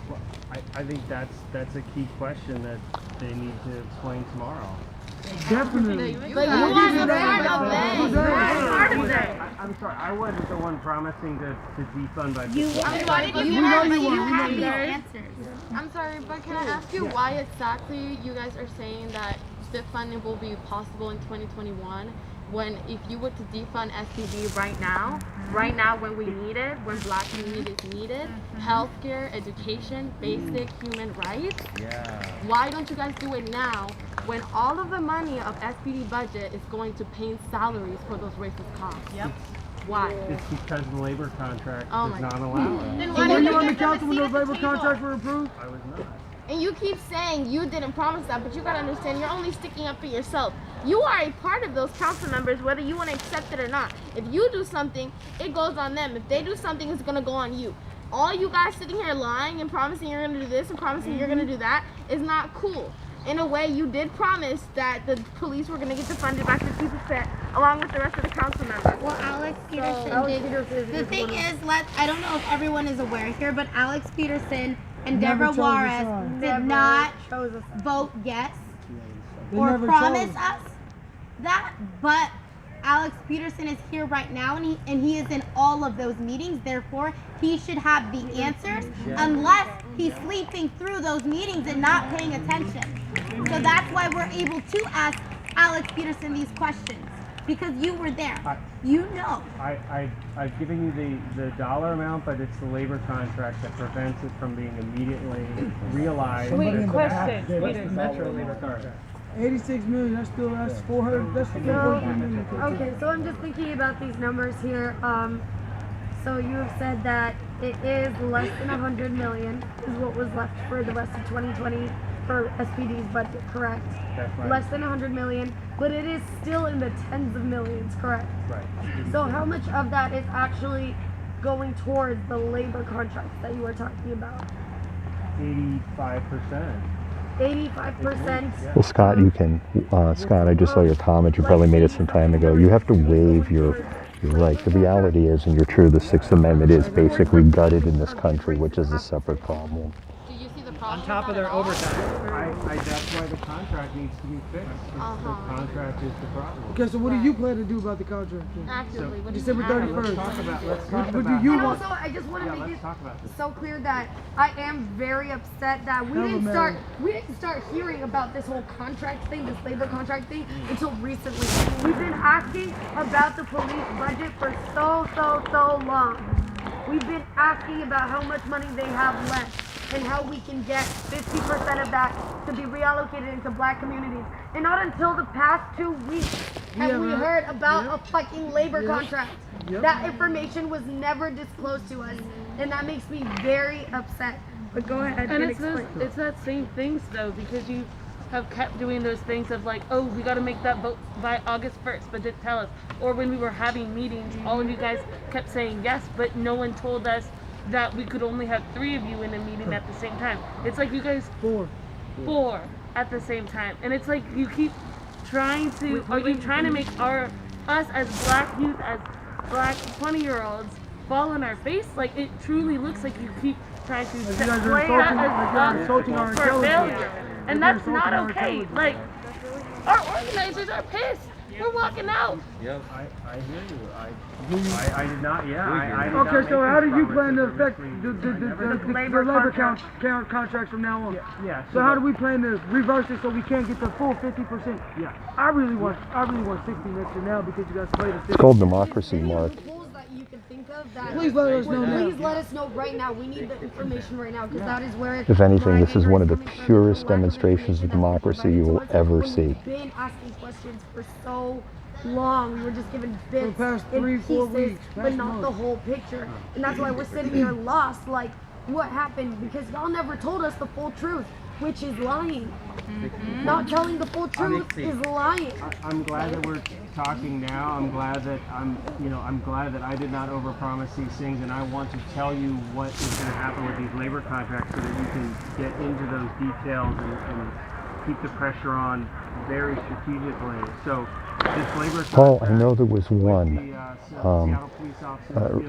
Be mindful, right, that signing in for ballots basically would have happened. There's a labor relations policy council, and it's made up of people from One the second. mayor's office and 5 city council members. And Are you one of which those is the council majority. members? I am not on the labor relations policy committee, but when the Your ability contract to pops out, sign up then to be on the you ballot for the August primaries had to be in by very early June. I don't know the specific date, I just know it was early June. So it would be a bit of a challenge to be on the ballot. But I am aware of at least one that was on the ballot in the city of Seattle. I don't know how they fared because there was a ton of elections, and the results are still coming in some of the closer races. Was last year, and it had been. I know the person that was running is one of the is related to Omari over at Converge Media. Someone in the comments I know will go, oh yeah, it's this person, and probably can tell you how they fared. Because we're under a federal consent decree. That labor contract was approved. It did not fix everything. The disciplinary process is still a mess. And so it was a contract approved retroactively, a 3-year contract, but it's coming up for renewal. And this is the key opportunity here, is to make sure that the city council members on the Labor Relations Policy Council and the executive branch folks from the mayor's office are negotiating very hard with the Police Officers Guild to deal with the disciplinary process so that cops who have done bad things can be disciplined properly or fired and not be able to appeal it, or create this complicated process where they get reinstated. And also to get rid of the excessive pay, the overtime that we have. That money should be going to black communities. That money should not be overpaying police officers. So how do we... Excessive overtime is a huge problem with the Seattle Police Department. There was a police officer last year, not a lieutenant, not a sergeant, just a beat officer, with overtime and incentives made over $400,000 last year. It's public information. Over 200 police officers made over $200,000 last year. To decide when they're gonna get defunded or when the money is gonna be allocated. There shouldn't be any need for that. It should be the city council members voting for defunding the SPD. This is why SPD is not being held accountable, because they hold themselves accountable. But unfortunately with SPOG, because council members, like your predecessor, voted for things to make it so if the police were defunded or they were forcibly fired or anything like that, that we have to pay them for their time and things like that. That dug us in this hole, correct? Yes, and there are labor laws, there are labor contracts that supersede what city council do. That's why the labor contract is so important. Because they're going to sue you guys, he's like, well, the city council didn't have the right, didn't have the legal right to do it. Yeah, Paul, it was like 412,000 or 413,000. And again, that's not the chief, that's not a lieutenant or a sergeant or, head of the detectives or SVU. This was a beat cop. And to bring in that much overtime, it's just kind of like, it's abusing the system. Right? So Gonzalez. And by the way, you have excellent council members. And again, it's public information. That are able to negotiate hard. And I know people are probably right now going onto the SPD police site and like looking up what the starting salary of a fresh recruit makes. Okay, but you also have to understand that you guys aren't. And yes, the starting salary is in like around $55,000 a year before any incentives or bonuses, but in less than 5 years, you can be making 6 digits before overtime. If we don't tell them the whole truth, they'll stop protesting. That's not how it's gonna work. We're not gonna stop protesting until everything gets needed. This isn't for the adults. This is for kids' future. This is for my future. They're not gonna stop until it happens. So all you guys sitting here lying and not telling the whole truth isn't gonna help, and you're not understanding that. And also, just an FYI, something doesn't sit right with me, the fact that there's city council members who are with Police Officer Guild and there is this contract with them to begin with, because they're so blatantly in your face about how racist they are. And even Mike Soling, the president of Police Officer Guild, talks about how we should be using tear gas for crowd control and all this. And that's the same reason why SPD spent $6.4 million just tear gassing us. Do you understand that? I do, and that's why I supported Sawant's law to ban tear gas, to ban chokeholds. You know, that is a city council something that we did. But that lasted one day. Yeah. It didn't go into effect for several days, and that's why. Still ain't in effect. And there was a There's a TRO protest, on and it they right did now. it again. Robot You're put a right. TRO How many on of it. you guys have been tear gassed? Hell yeah. Here, here. And it was spicy as fuck. How many of you guys heard that the CDC that said tear gassing was not only banned because of war in the Geneva conference, but on top of that, with coronavirus going on, that was going to kill some people. I heard that. And it has It affects women's reproductive systems as well, so you're trying to stop us from having a future for our children. That's why we lost the law to ban it. But it only lasted for less than 24 hours before people started getting sprayed again. Because of loopholes. Because of political loopholes. And it's like the same loophole they could fucking go you guys through. are able to go through around us is what we feel like. Why aren't you guys aware of that when you do pass a bill and a law to ban the use of those chemical weapons? Why weren't you able to think about those loopholes that they could use to continue to use it? Because what are they doing now? Instead of going through the city, they're going through federal laws in order to be able to do it. Isn't that correct?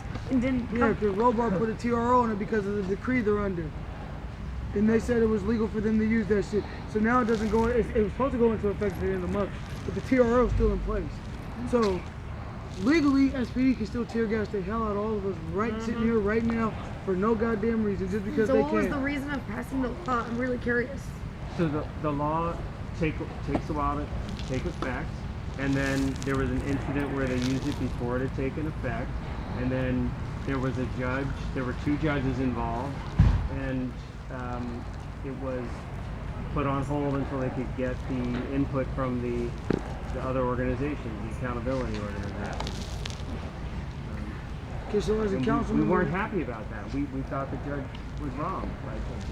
So as a council member that sits here right now in this council, moving forward, because we know we're not getting 50% this year, which is disheartening and very upsetting. But moving forward, are you prepared to step up and support defunding SPD by 50% next year? Personally, you as a council member right here, right now. See, because I pledge to move tens of millions of dollars out of SPD into black communities.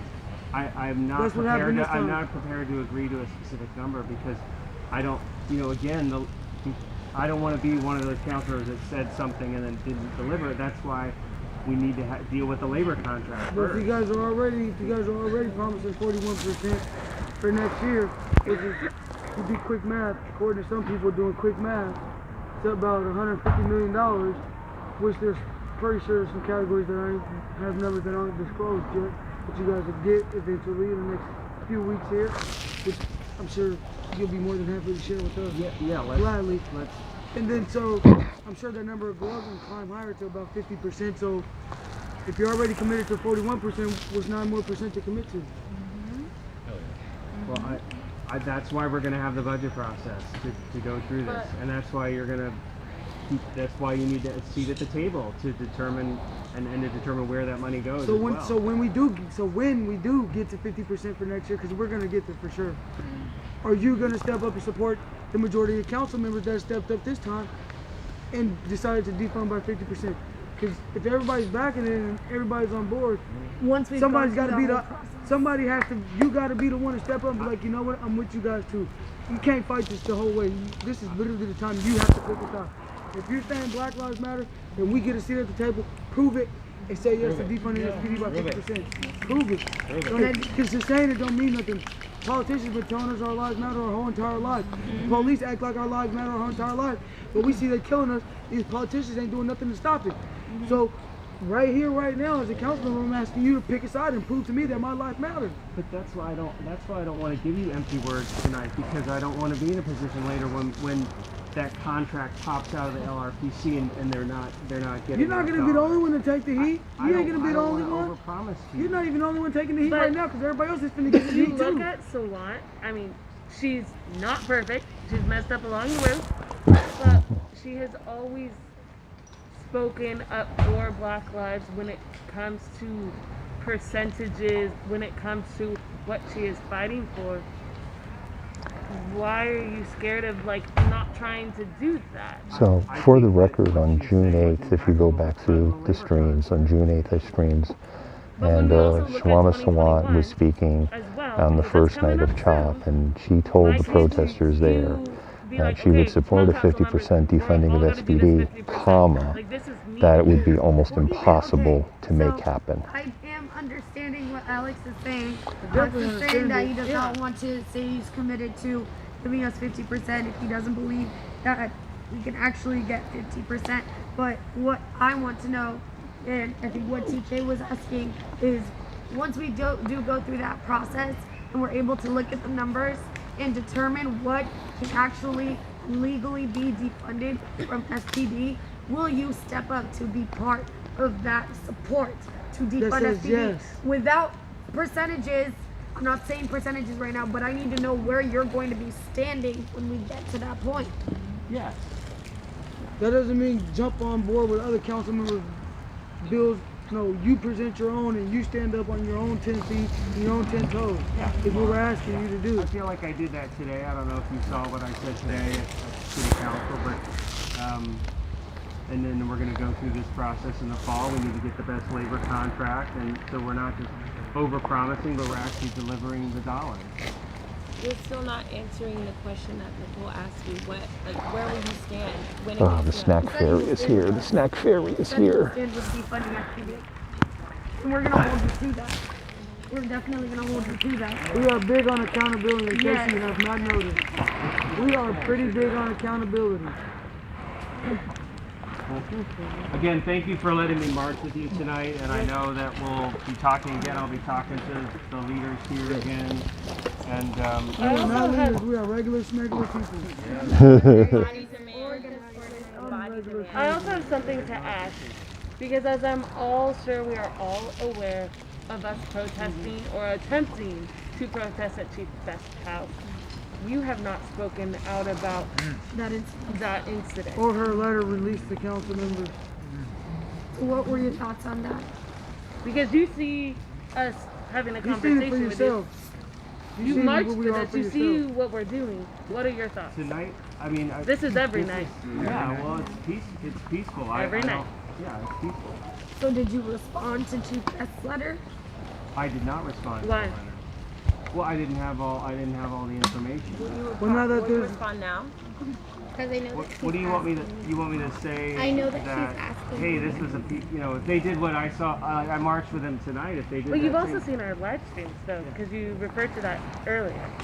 We've been doing the same thing for over a month. I've seen you sitting down with other council members. Right, that's what I'm saying. So you've seen what we do and how we operate on multiple occasions. So What is your response to Chief's best letter? Do you agree with it? So I'm happy to respond to her that I marched with you tonight. It was peaceful, and that I've talked to the leaders multiple times, and. Do you agree with that letter? So I yeah, wasn't there. So I wasn't there. Okay. You were up in Snohomish County.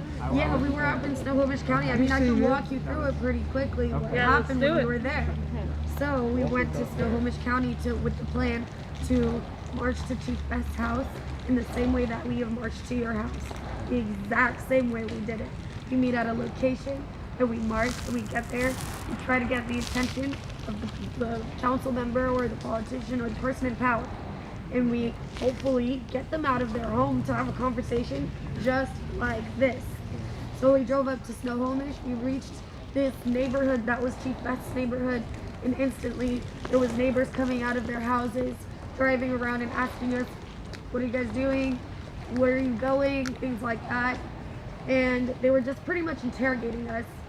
And once that started to happen, there was a blue truck that came with a man and his 2 teenage sons asking the same questions over and over. What are you guys doing? Da, da, da, da.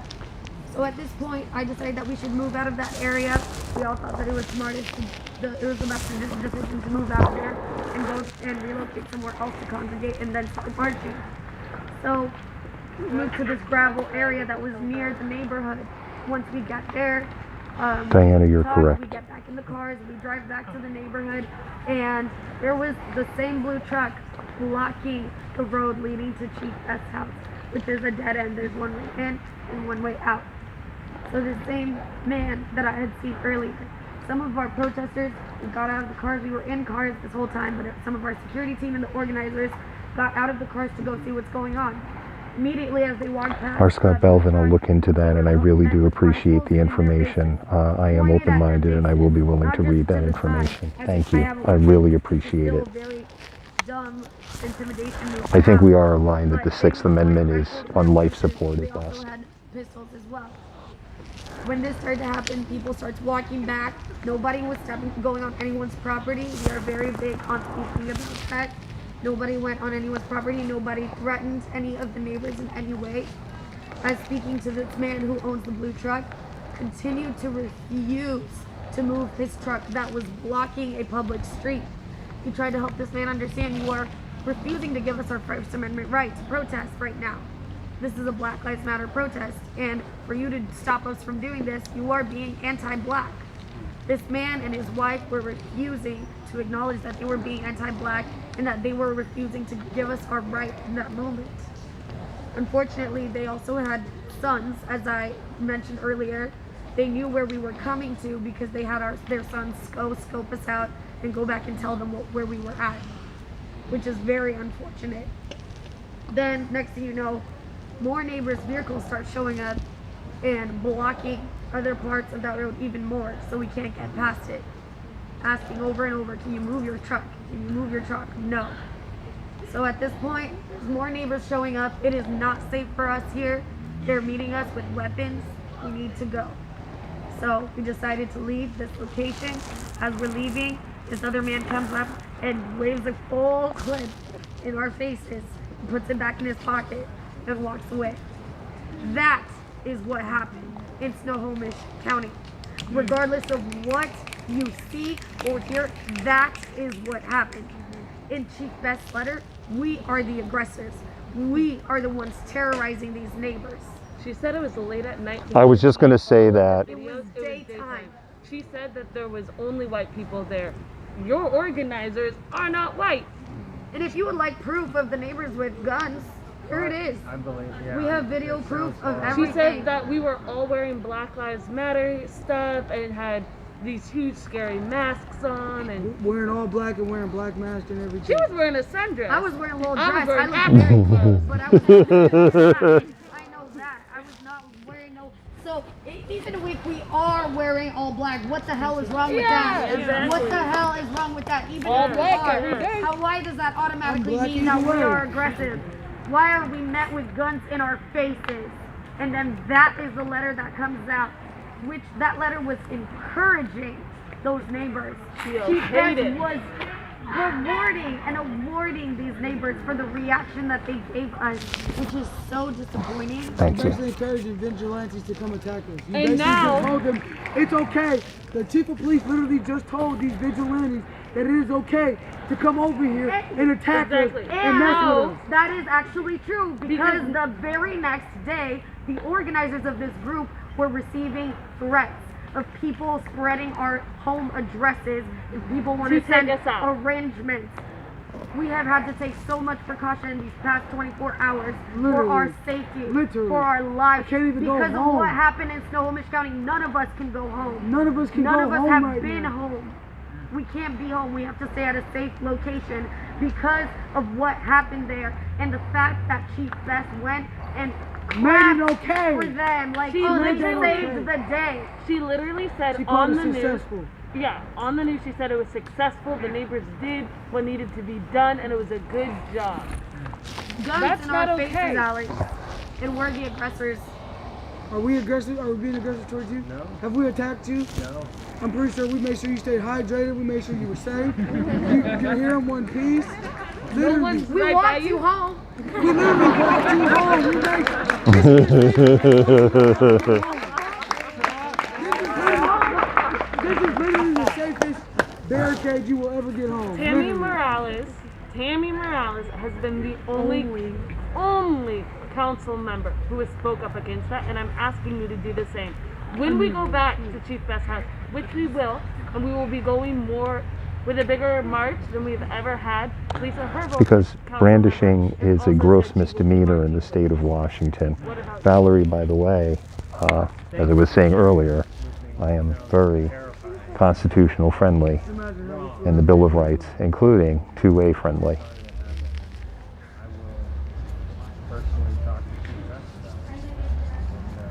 And please mention Tell the Chief Chief Best to Best. come talk to us. Yeah, I mean that's Tell her That to was talk the to us. point. there isn't enough talking going on. That was the right? point of going to her house. But then was to also, talk.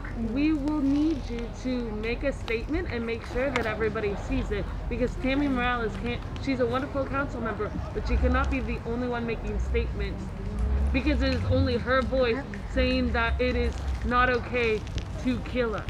And I might add, Tammy Morales did not need a whole full breakdown of the story of what happened No. in order to put out a statement to say that what Chief Best said was unacceptable.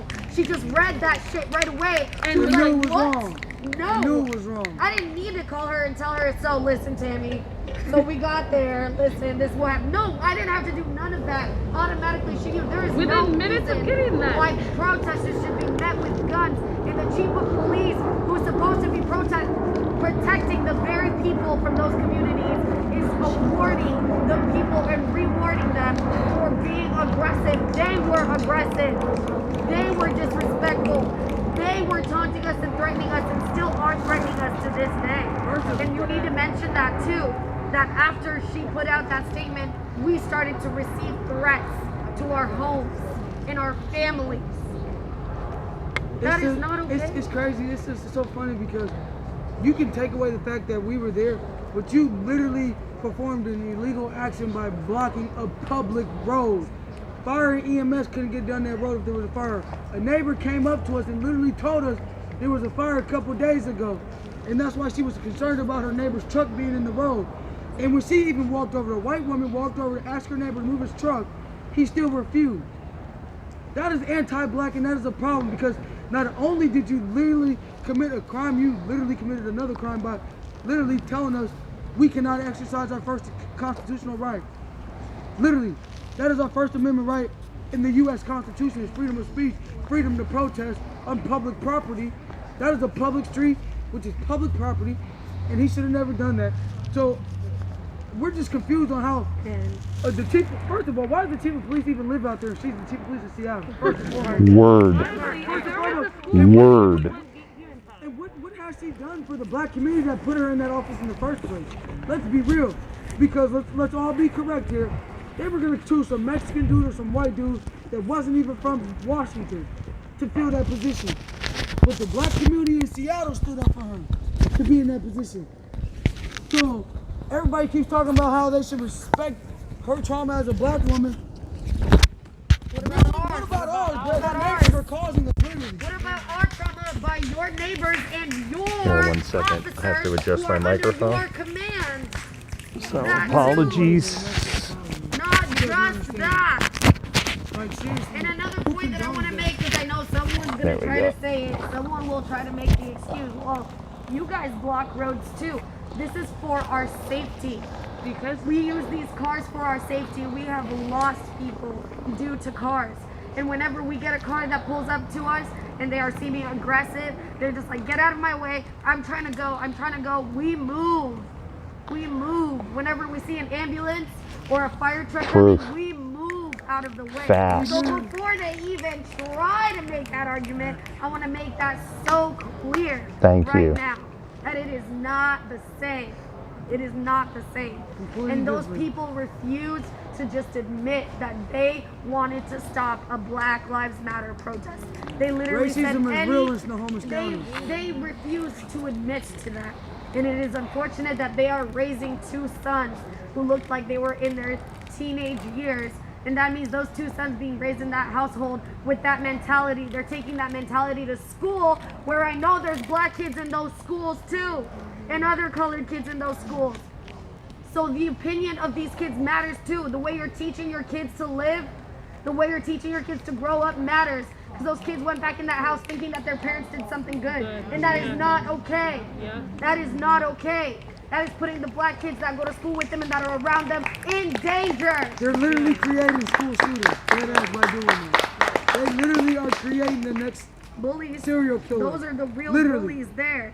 That was real bullies. If you look at American history, majority of the mass shooters, the serial killers are white men. Literally, name one black serial killer. I'm sure you can. If you go back in history a long time, you'll find one maybe or two. But the majority of these serial killers are white. And honestly, they do live in Washington. We have more serial killers. It's actually the truth. Washington State has produced a number of serial killers. Gary Ridgway, the Green River Killer, probably the most famous one. It's not something. Okay, it's learned, but it's not something that you're born with. You're not born to be racist. It's not inherited. That's what I was looking for. But you literally are taught, and you learn how to be racist from the people around you. Very from true. Your surrounding situations, your surrounding area. And as a council member, reading that letter should have instantly pissed you off, because I'm sure you have children. I'm sure you have grandchildren. You're not raising them like that, are you? I hope I don't have grandchildren. Oh shit, I hope not. Well, listen, she's too young. Please don't have no grandchildren just yet. Please, I'm praying you don't. I hope you don't. I'm not wishing that on you. But I'm sure you got kids. And you're not raising your kids like that. You're not raising your kids to be racist and to not see color, are you? I hope not. I hope not. Okay then. So, why should it be okay for the chief of Seattle Police Department to okay racism? And for you to see that, you should have been instantly like, fuck no, these are, what the hell? Let me take a stand, because regardless of anything, protesters should not be met with guns. We literally I'm sitting here in a white t-shirt and some shorts. Comfy as hell with these goddamn Air Max Pluses on. I ain't got no vest, I ain't got no gun. Right, you're vulnerable and you're brave and you're right. It's unacceptable. But Alex, also, you not saying something about that letter hurts. Definitely, it hurts. It hurts that the majority of the council members thought it was okay that we could have lost our lives when we know that we have already lost a life because of this. And when we look at our ancestors and the people who came before, many of them lost their lives. And it's blowing up with YouTube followers. Thank you, thank you, thank you. Back in Selma, back in Georgia, back all over this country, not sticking up for us when letters like that have gone out in the past, that it puts us those 10 steps back. And so you not saying something hurts, because I know what those council members not saying something back then did. And so I'm truly asking you to step up, make a video, and get loud about it, because what happened was an injustice, and silence is violence in this day and age. Especially people in the position of power who are silent, because it's on you guys make the decisions what goes on here. Literally, it is you guys. yes, we can put pressure on you guys, and yes, we can tell you guys what the hell to do, but at the end of the day, it boils down to you guys. So now And this is on you guys to step up as public servants to all of us and do what the hell we want. Like, seriously, you guys literally work for us. You guys serve us. You guys are literally public servants. No, you're not. You're a public servant. This is the public. We are the public right here. Literally telling you what needs to be done. And we shouldn't even have to, because you should come spend time in these neighborhoods and spend time in these communities that we're fighting for. See, because if that happened, we wouldn't have to sit here and tell you nothing. You would know what needs to be done. And that's what that needs to change too. See, because we're tired of telling you guys what to do. Because there should be no way that you guys are making these decisions hella uninformed. You guys are making so many uninformed decisions that are literally costing people their lives. Black people their lives out here. And it's just like, everybody's oblivious to that. Till now. But it's been happening here in Seattle, and you guys, this council has let it go on for way too long. Turn a blind eye. Too long. They've been turning the other cheek, Quit being Martin and start being Malcolm and stand up. Seriously. Stop turning the other cheek and stand up and fight back. Because we stood up and fight back. We are the people who literally have the right to rise up and say, hey, this government is not working for us. We need a new one. We literally have that right as people, and it's on you and your responsibility and your duty as a public servant to us to say, you know what, you guys are right, let's do this. That is literally on you and the rest of the council members to step up and say, this is what you guys want. Well, how the hell do we get there? And let's get there as fast as possible. ASAP Amundo. Like, dead serious. ASAP Amundo, like yesterday ASAP.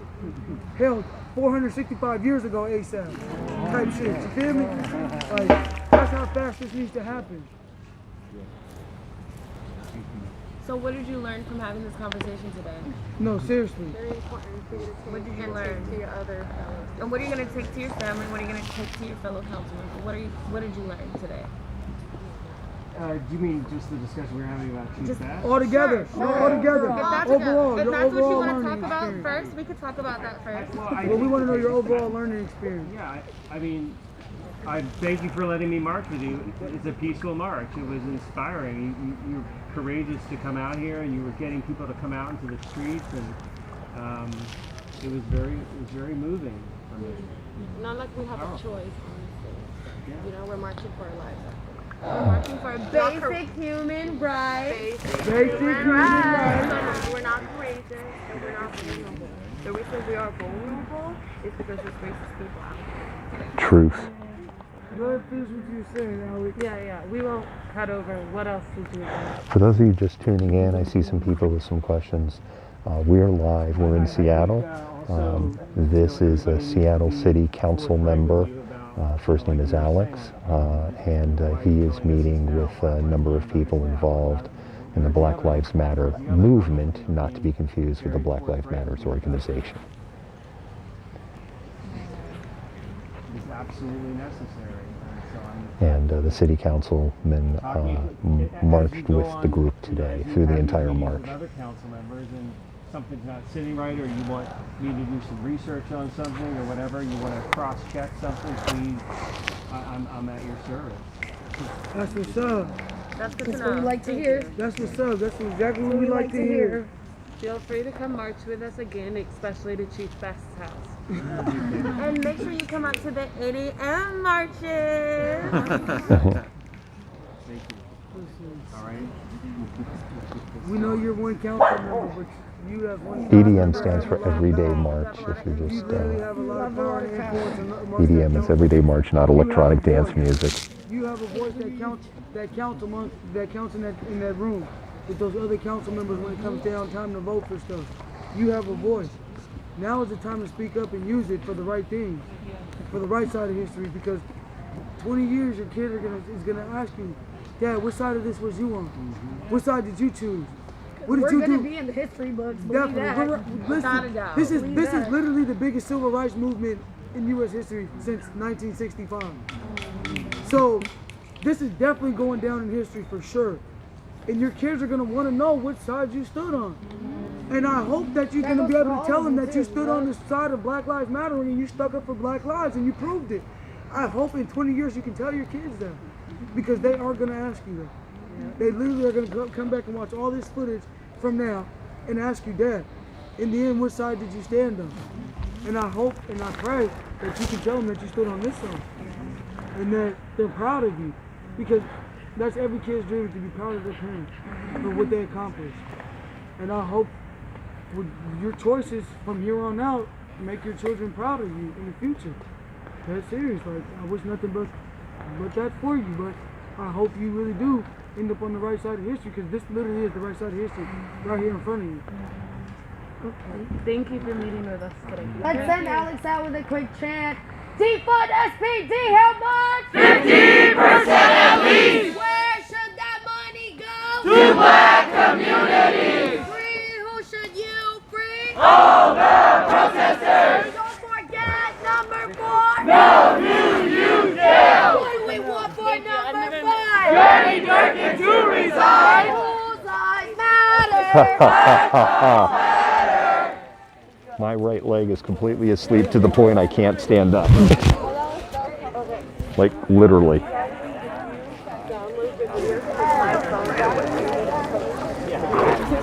Oh my goodness. Okay.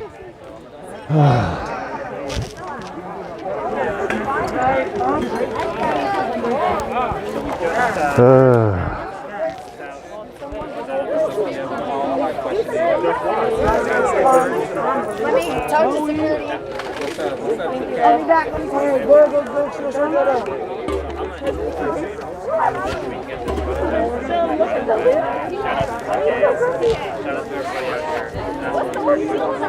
Yeah, we got to. We got to have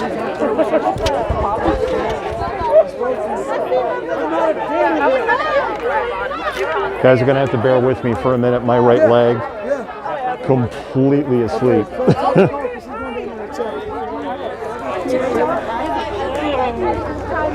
I'm actually glad that I have the pole, because I'm having to use it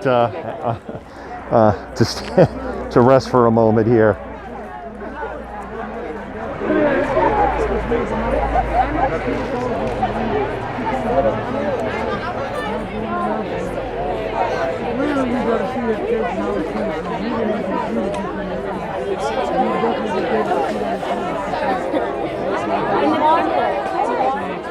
Say what you want, but you getting sit down around here, EDM all day, every day, baby. Peace, love, and solidarity with me on my man. Peace, love, and solidarity, and great job. That's not going to text to you, it's too long. You can email me maybe, but... East Precinct.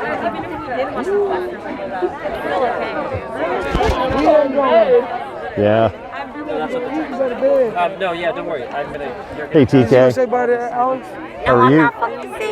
Alex. You got a minute? Sure. What do you think of the conversation? How do you think it went? Typical politician. Truth. Typical politician. That's all I really got to say about it. It's a typical politician. Here, baby, I'll take one of them. So there you go. TK knows the score.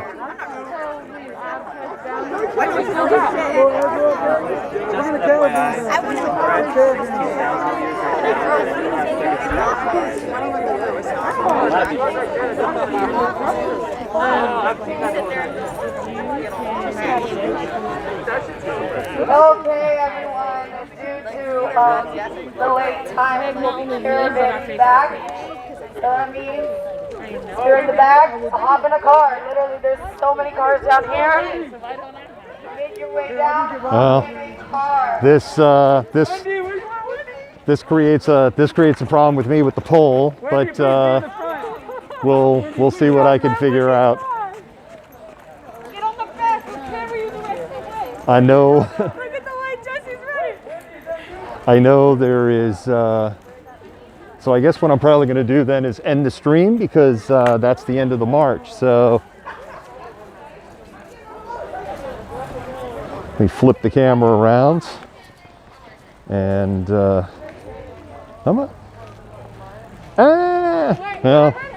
you can't really see that whole much of me. I'm trying, but